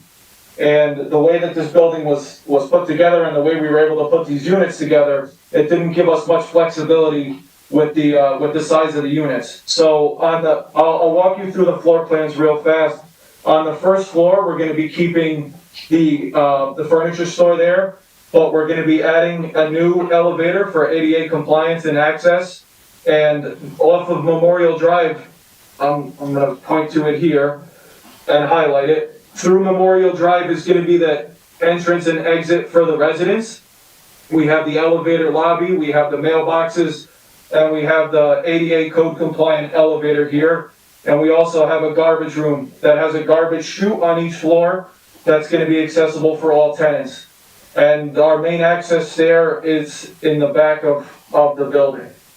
So then on the second through fourth floor, they are, basically the same layouts, and they're all one-bedroom units. You have a common hallway, and you have access to each one-bedroom unit. And, then you have, like I alluded to, the garbage chute on each floor, and the fire escape would serve as our secondary egress. And, as far as the historic commission goes, we did again get their support with the adaptive reuse of the subject property for the commercial and residential occupancy. They did have a few comments in which I'm gonna read and put on the record.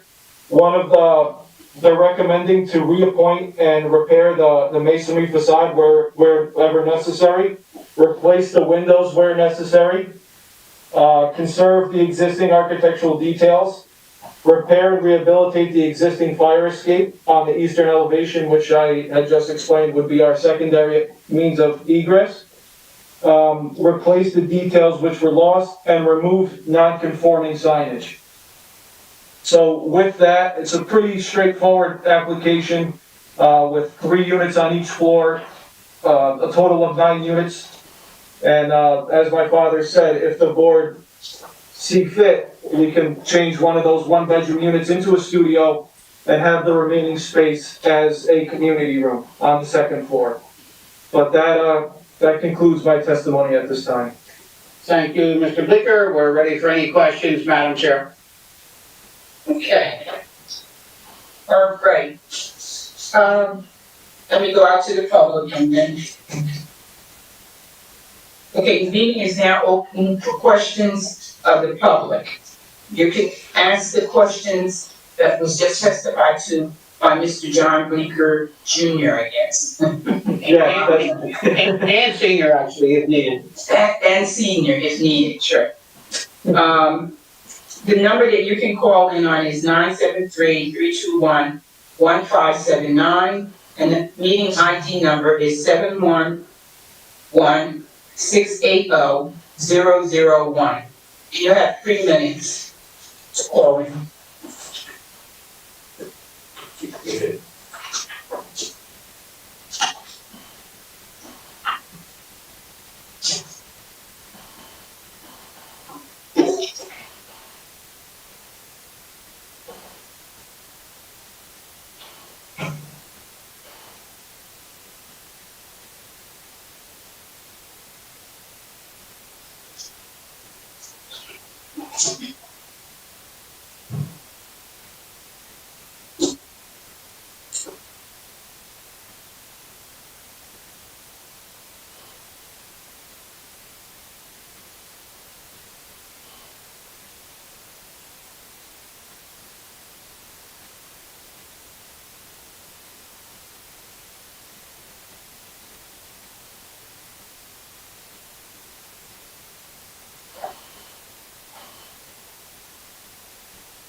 Attention, commissioners and staff, we have no callers at this time. Thank you very much. Thank you. Okay. All right, Ms. Maricon. Yeah. Hold on a second, Maggie. Yeah. Yes?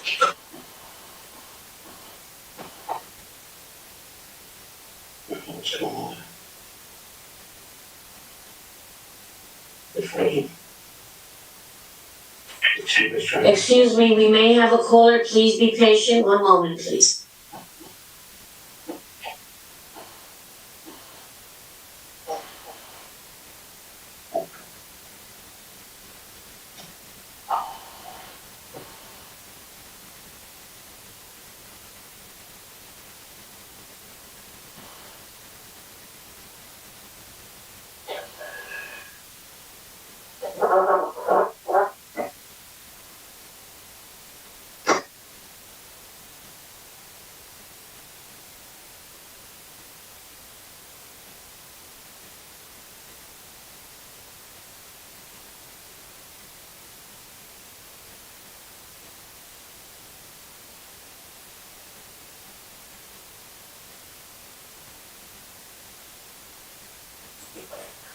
Chairwoman and staff, we are getting the caller on the line as we speak. Thank you very much.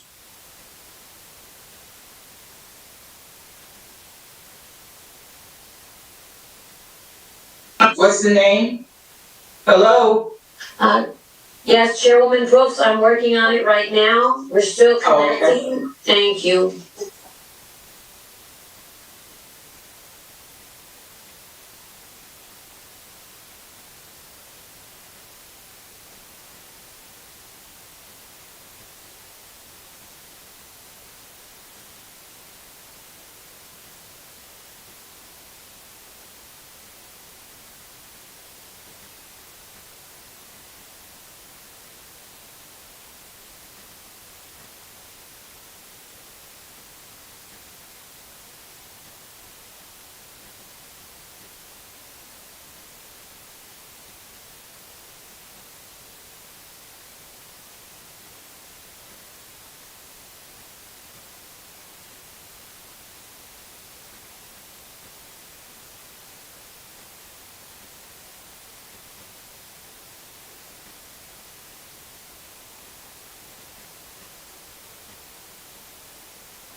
Thank you for your patience.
Chairwoman Brooks, we do have a caller. Her name is Miss Tobias. I don't have any more information. We're putting them on the meeting that we are actually on right now.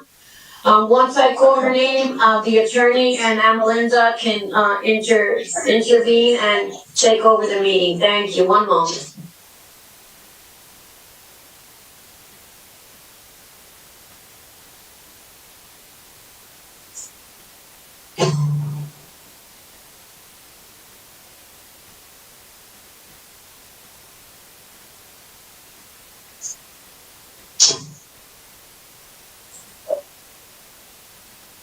Ms. Tobias, are you there? Okay, one more moment, please.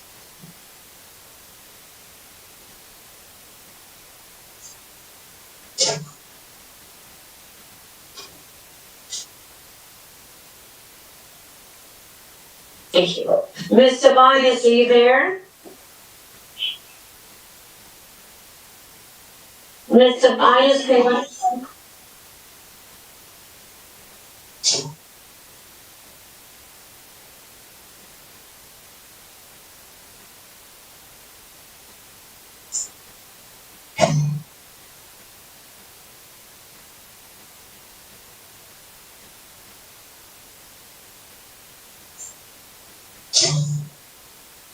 Ms. Tobias, are you there?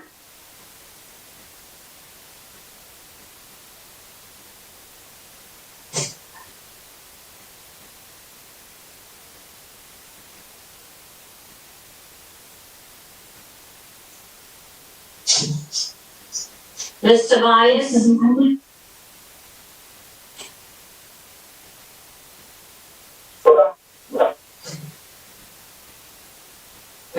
Ms. Tobias? Yes, how are you? Thank you. I'm gonna send the meeting over, hand it over to Chairwoman, Brooks, from the attorney. Thank you. Hello, Mrs. Hello? Yes. Hello, yes, yes, I can. Now, the question is open to the, architect and the site planner. Well, actually, he's part of the project manager, I'll say. And the question should be geared towards them. Did you hear the testimony? Madam Chair, You heard? Oh, okay. So, before we you have a question? She should be sworn in. Can we have her name for the record, please, your full name and Yes. her address? Yes. We need your name and the address for the record. My name is Michelle Tobias. I live at 69 Straight Street, Patterson, Freedom Village. Okay. Okay, now, what question do you have for Mr. Bleeker? Are these apartments up, or are they coming up? Because I'm trying to find housing. I'm a Section 8 tenant, or do they take us? Oh, well, Madam Chair, you go ahead, I'm sorry.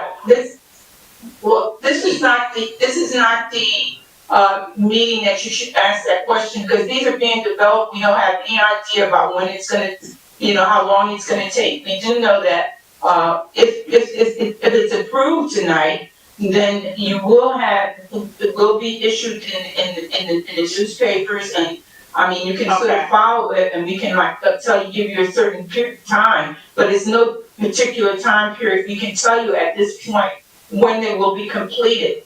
As far as Section 8 and that kind of thing, what kind of financial requirements is going to be indicated with that particular building, we don't know at this time, because the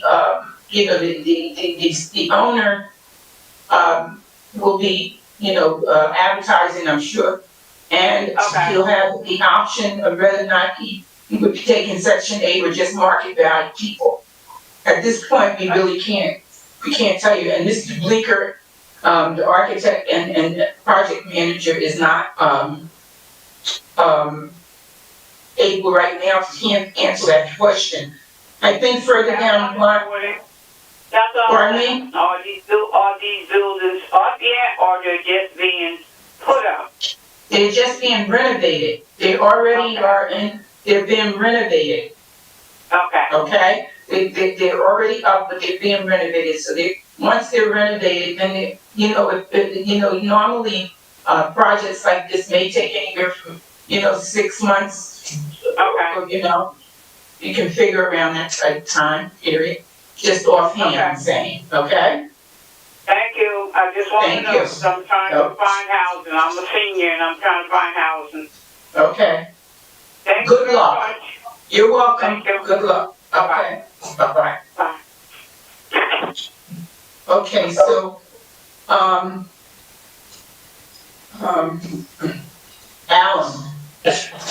do you have any other witnesses, or you're finished now? I could just have the applicant sworn again on this case to ratify testimony, one sentence question.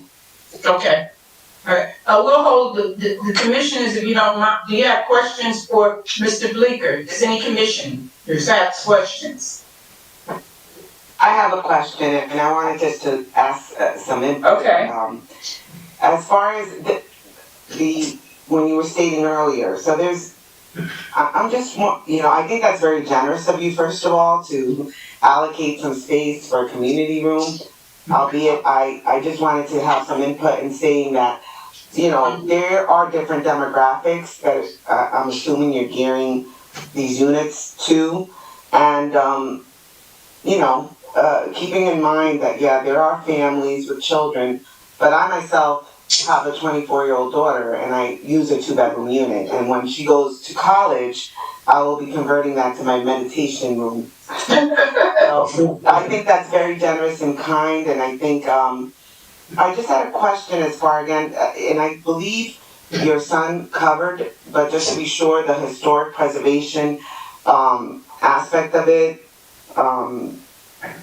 all of those recommendations have been taken under consideration and are being addressed. And also, secondly, about the ADA compliance, I was just curious if there was any issues with the, I'm looking at the shape of the building and all of that, so.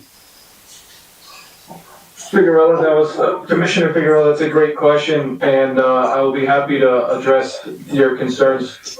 So first and foremost, I'll handle the historic. So yes, we did get full support of the adaptive reuse for the subject property for commercial and residential occupancy. And I did state to the record those 6 points that they wanted us to address. And as architects, we take a lot of pride and joy in history of buildings. And our main goal is to preserve these things. And we're definitely going to do that and push our client to, do the best job he can, in his budget to put this project back to the way it was. And as far as the ADA compliance goes, we are implementing a new elevator that is servicing, I will go to the one floor earlier. So on the first floor, this access here that I'm highlighting is going to be our main access to and from the street. And our new elevator is going to be here, and that's going to service all floors. And we have a 4-foot hallway that is code compliant to each unit. And we have all doors lead to our common hallways. So yes, every unit is ADA adaptable. So if there were to be someone in a wheelchair, we can accommodate them with a unit here. Okay, thank you very much. Thank you. You're very welcome. Madam Chair. Okay, all right, okay. Mr. Salas? Yes, John Blicker Jr. A part of the agenda today, I did receive the memorandum from the Historic Preservation Commission dated February 25th, 2021. You made reference to comment number 1 in which established 6 recommendations that they have.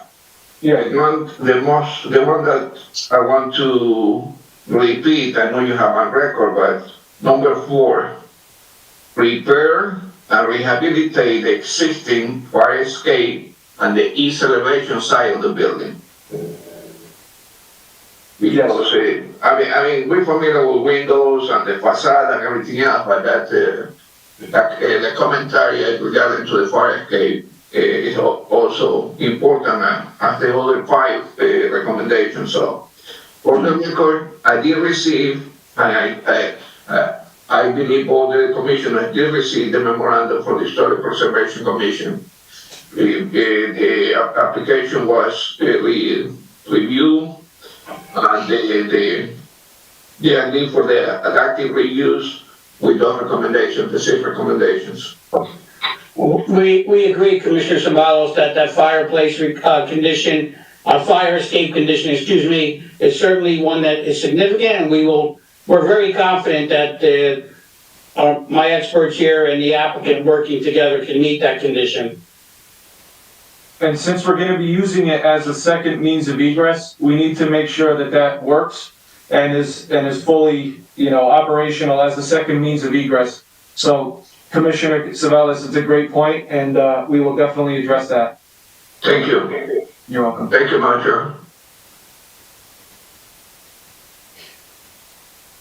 Any more questions? Okay, any more questions? All right, Alan, I guess I could proceed with your last witness. Yes, thank you very much. We're going to call the applicant again as per the first application. Please raise your right hand. Do you swear affirm testimony you're about to give us the truth, the whole truth, and nothing but the truth? Yes, I do. So your full name for the record? Mahmoud Abdullah. Okay. Spelling is Odatalla. Thank you. Okay, Mark, you are the principal of this LLC, is that correct? 231 Market Street LLC? Yes, And you've heard all the testimony, all the professional reports, and comments made by staff, is that correct? correct, yeah. And are you in full agreement with everything offered on your behalf? Yes, And you understand the comments that Mr. Bleeker has made with regard to modifications of the one unit that we talked about, one bedroom to studio as well? it has to be modified? If the board decides that as a condition, Mr. Bleeker offered that in testimony, so Okay. you're aware of that, okay. It would have to be adopted if the board adopts it that way. It's the board's decision, Okay, okay? yes, All right, so that's all I have, Madam Chair, thank you. thank you. Let me open it up to the public for three minutes. Okay, this now is being opening up for questions to the public, to the owner of the building located at 231 Market Street. You can call in at 973-321-1579. The meeting ID number is 711-680-001. You have 3 minutes to call in. Thank you.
Okay, I think we can. I have no callers at this time, Chairwoman, Brooks.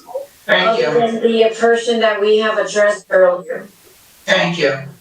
Okay, commissioners, are there any questions of the owner regarding this application? I hear none, so I have one question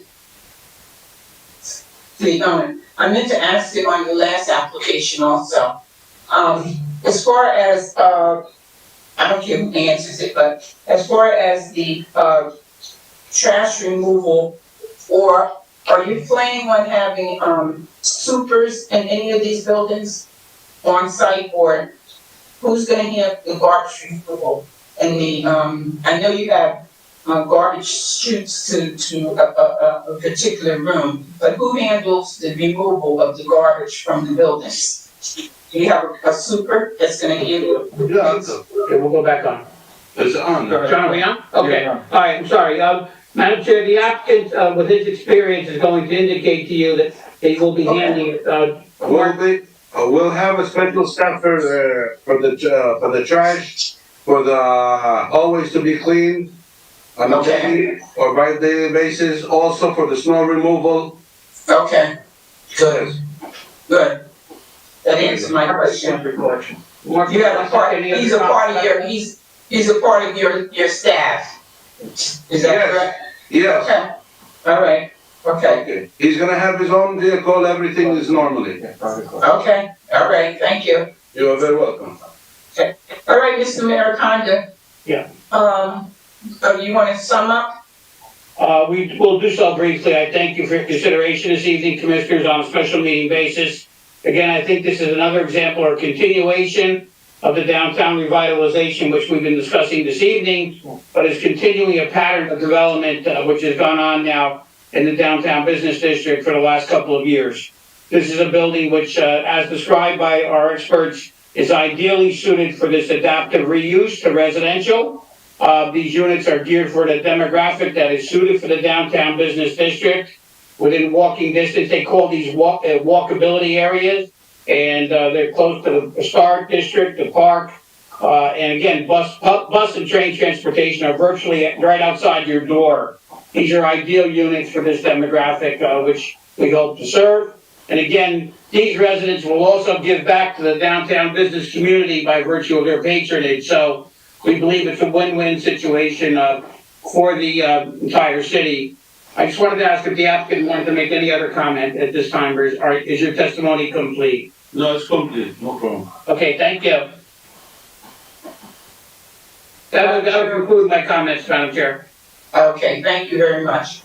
Okay, are any of the commissioners, excuse me, somebody?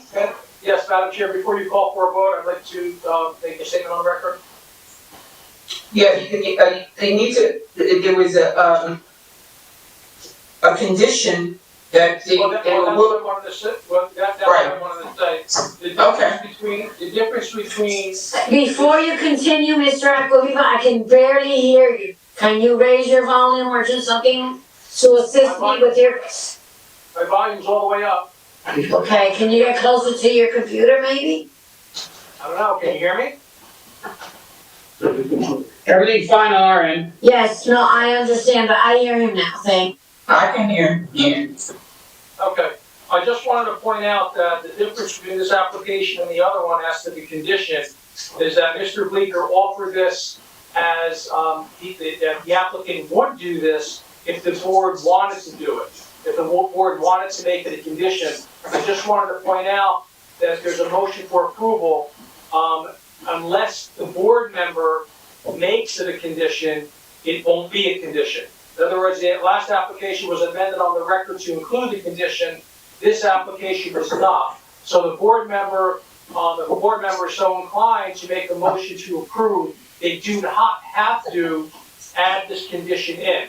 They can approve the application or deny it for that matter, based upon the application as it was presented. However, if the board is so inclined to include this condition, for lack of a better term, the specifics, as I understand it, is that there would be a 2-bedroom unit would be reduced to, I'm looking at the wrong one. A 1-bedroom unit would be reduced to a studio unit on the second floor, which reduces the square feet of that unit from 657 square feet to 400 square feet, with that extra 257 square feet to be used as a community area. That's all I have to say about that particular point, Madam Chair. Correct. I just would think that we would like to have a community room in this, and I thank Mr. Bleeker so much for it. So I just think that this should be part of the motion. But does any commissioners ready to make a motion on this? Before you do so, with all due respect, Chairwoman, I'd like to ask Mr. to tell me what the conditions are before we continue to the vote, because I know the other application, but this one I need clarification. Please? What do you want to know? If the condition is the second floor unit, okay? Is being reduced from a 1-bedroom to a studio of 400 square feet.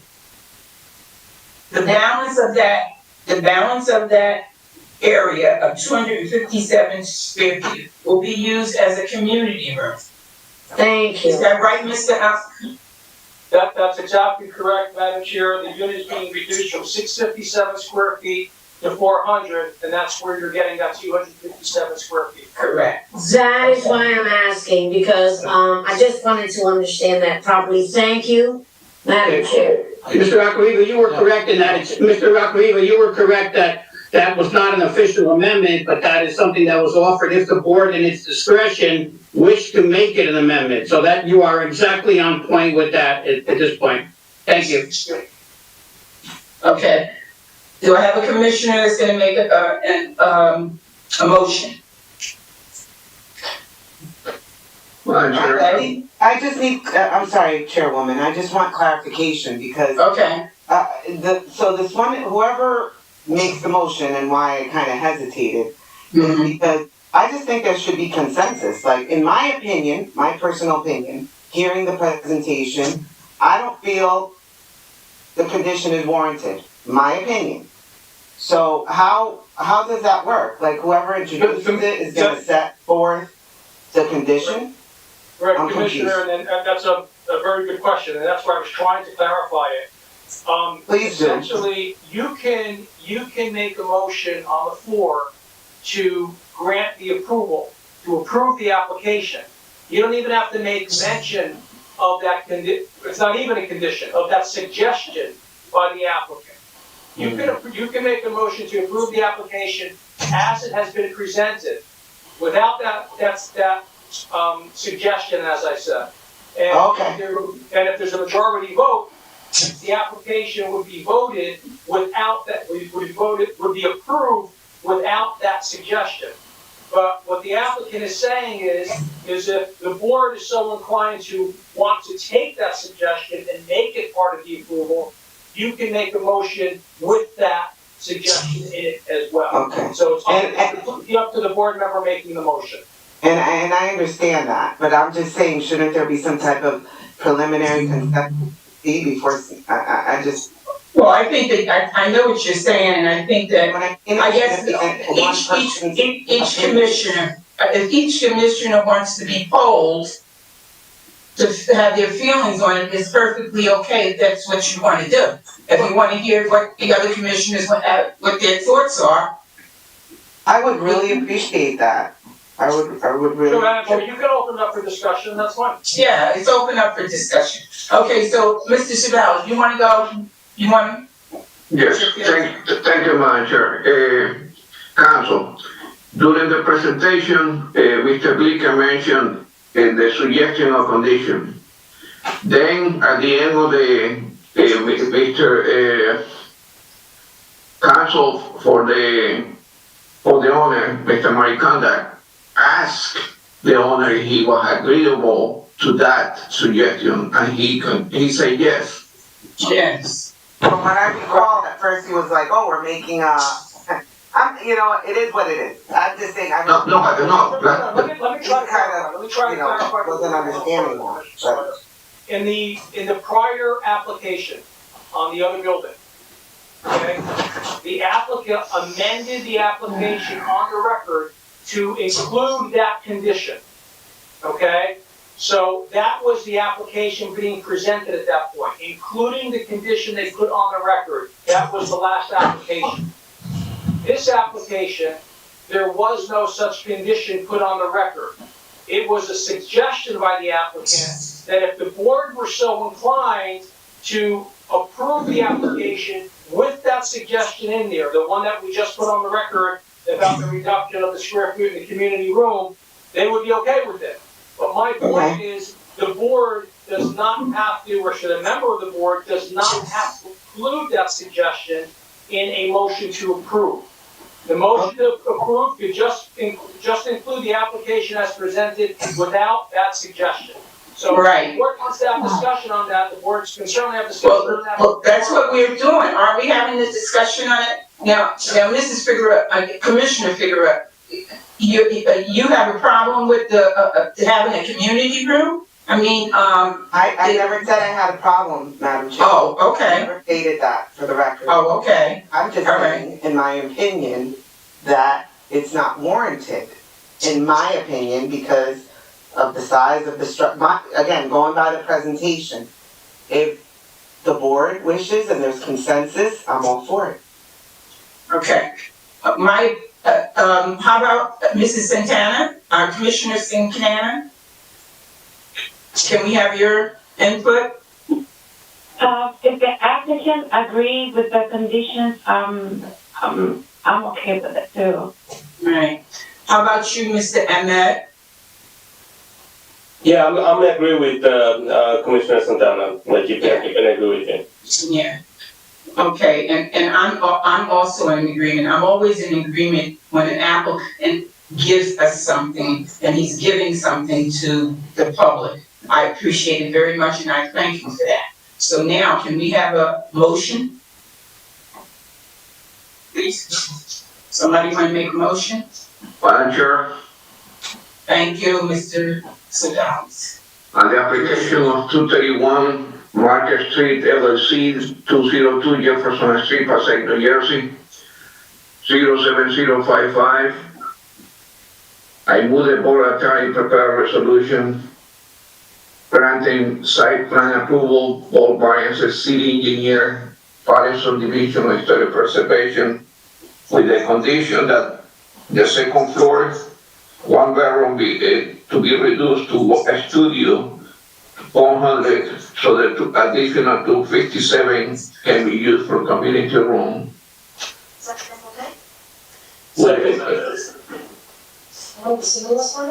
I did not hear the second motion.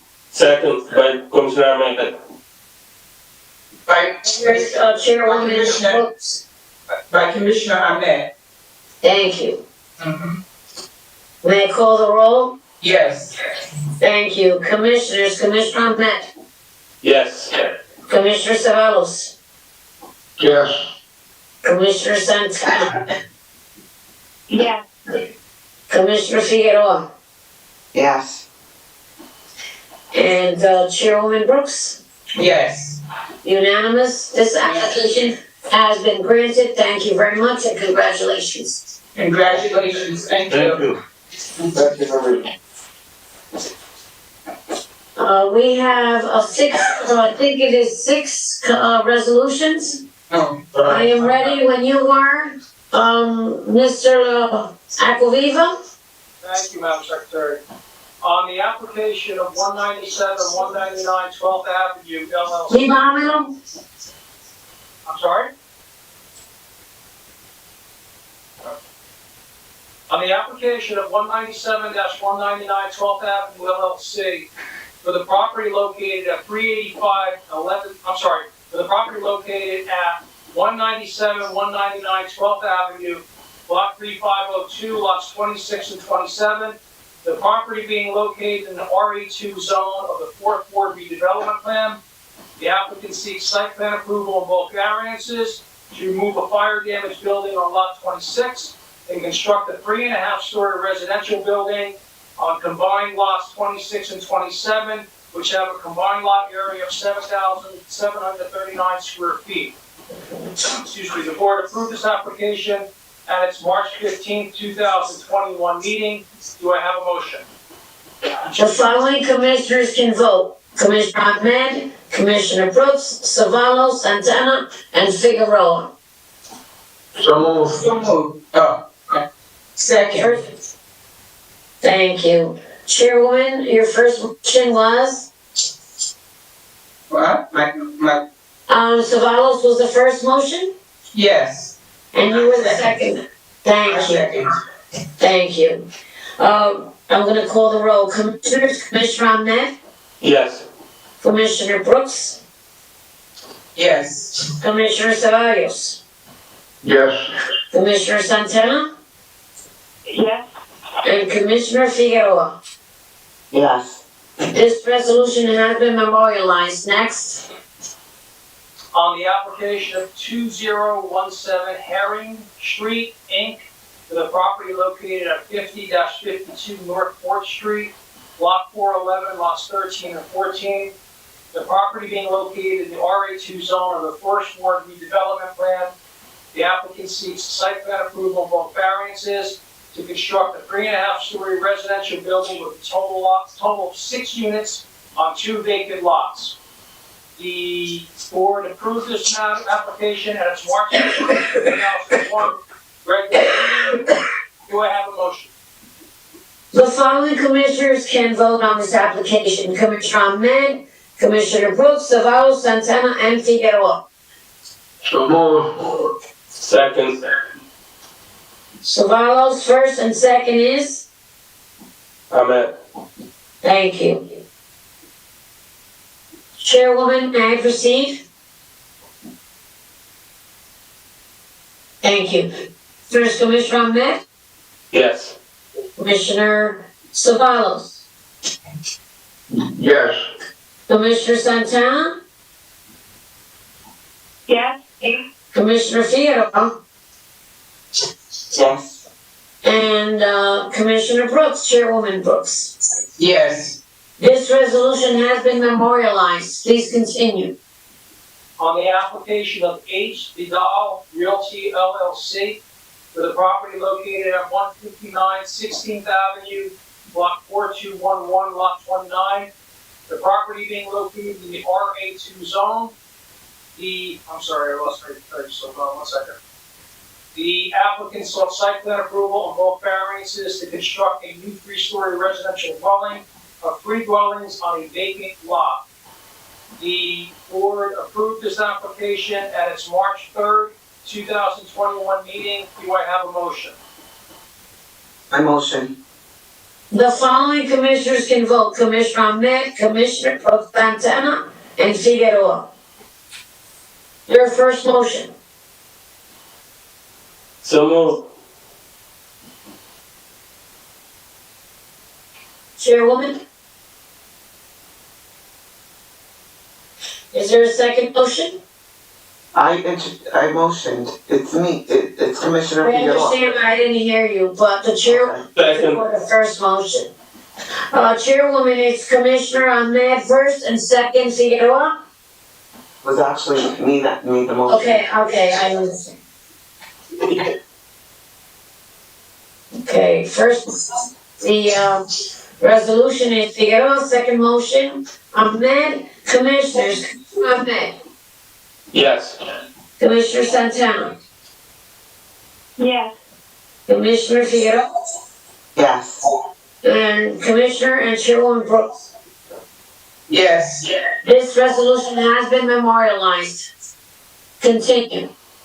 On the application of JCM Investors 1012 LLC for the property located at 78-80 12th Avenue, Block 3604, Lot 18. The property being located in the RA2 zone of the 4th Review Development Plan. The board The applicant sought site plan approval of both variances to construct a new 3-story residential building with a total of 5 units. The board, having considered this matter and approved it at its March 8, 2021 regular meeting, do I have a motion? The following commissioners can vote: Commissioner Savalos, Commissioner Santana, Figueroa, and Commissioner Brooks. Please call the first motion. Motion. Commissioner Brooks? Who's the first motion? Yes. I didn't hear the first motion.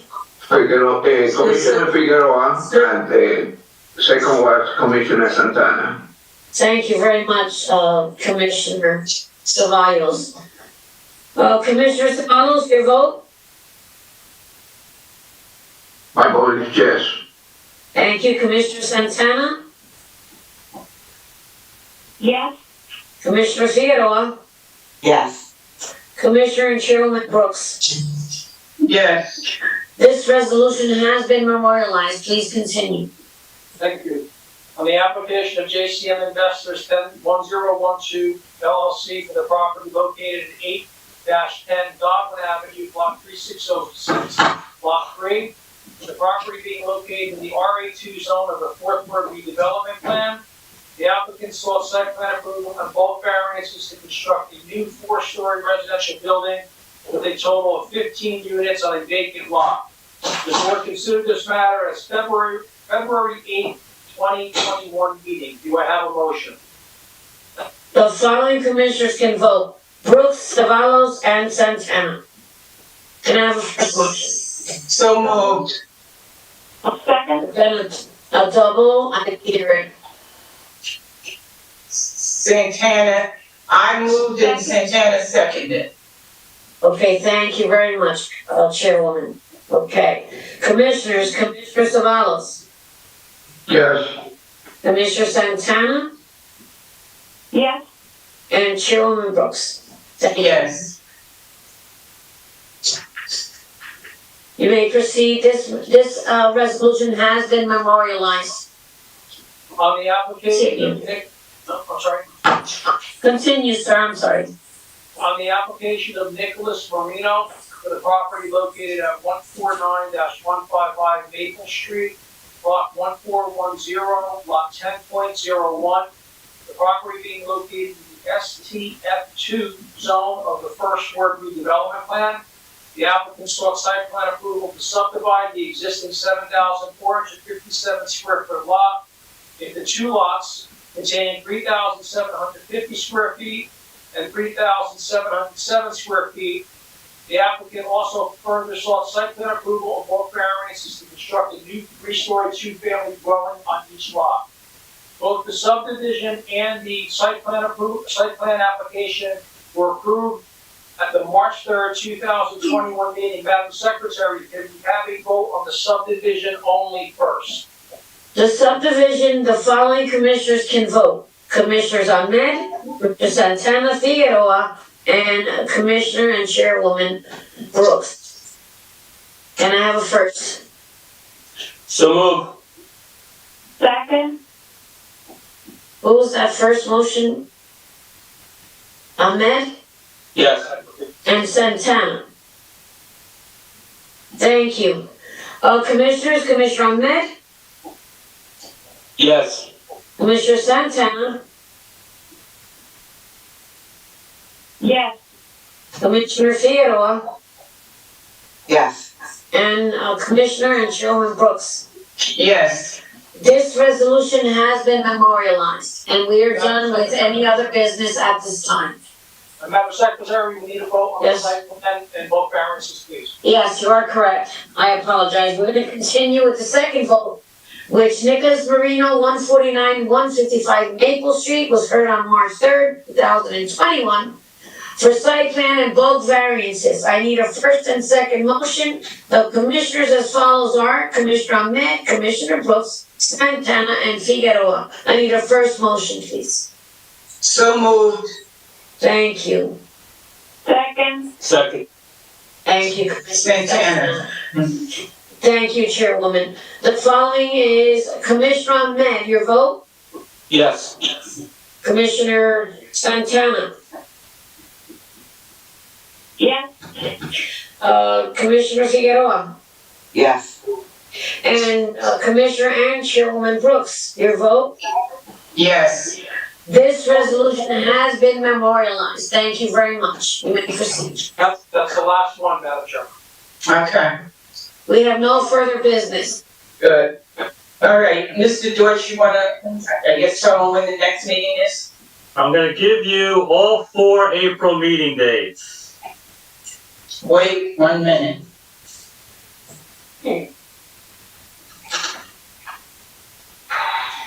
Okay. We have Wednesday, April 7th, a regular meeting. We have Monday, April 12th, special meeting. We have Wednesday, April 21st, regular meeting, and Monday, April 26th, special meeting. Okay. Thank you. Okay.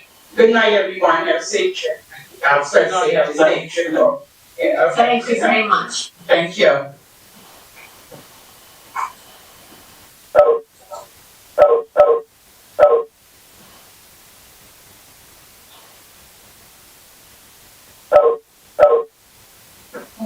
Good night, everybody.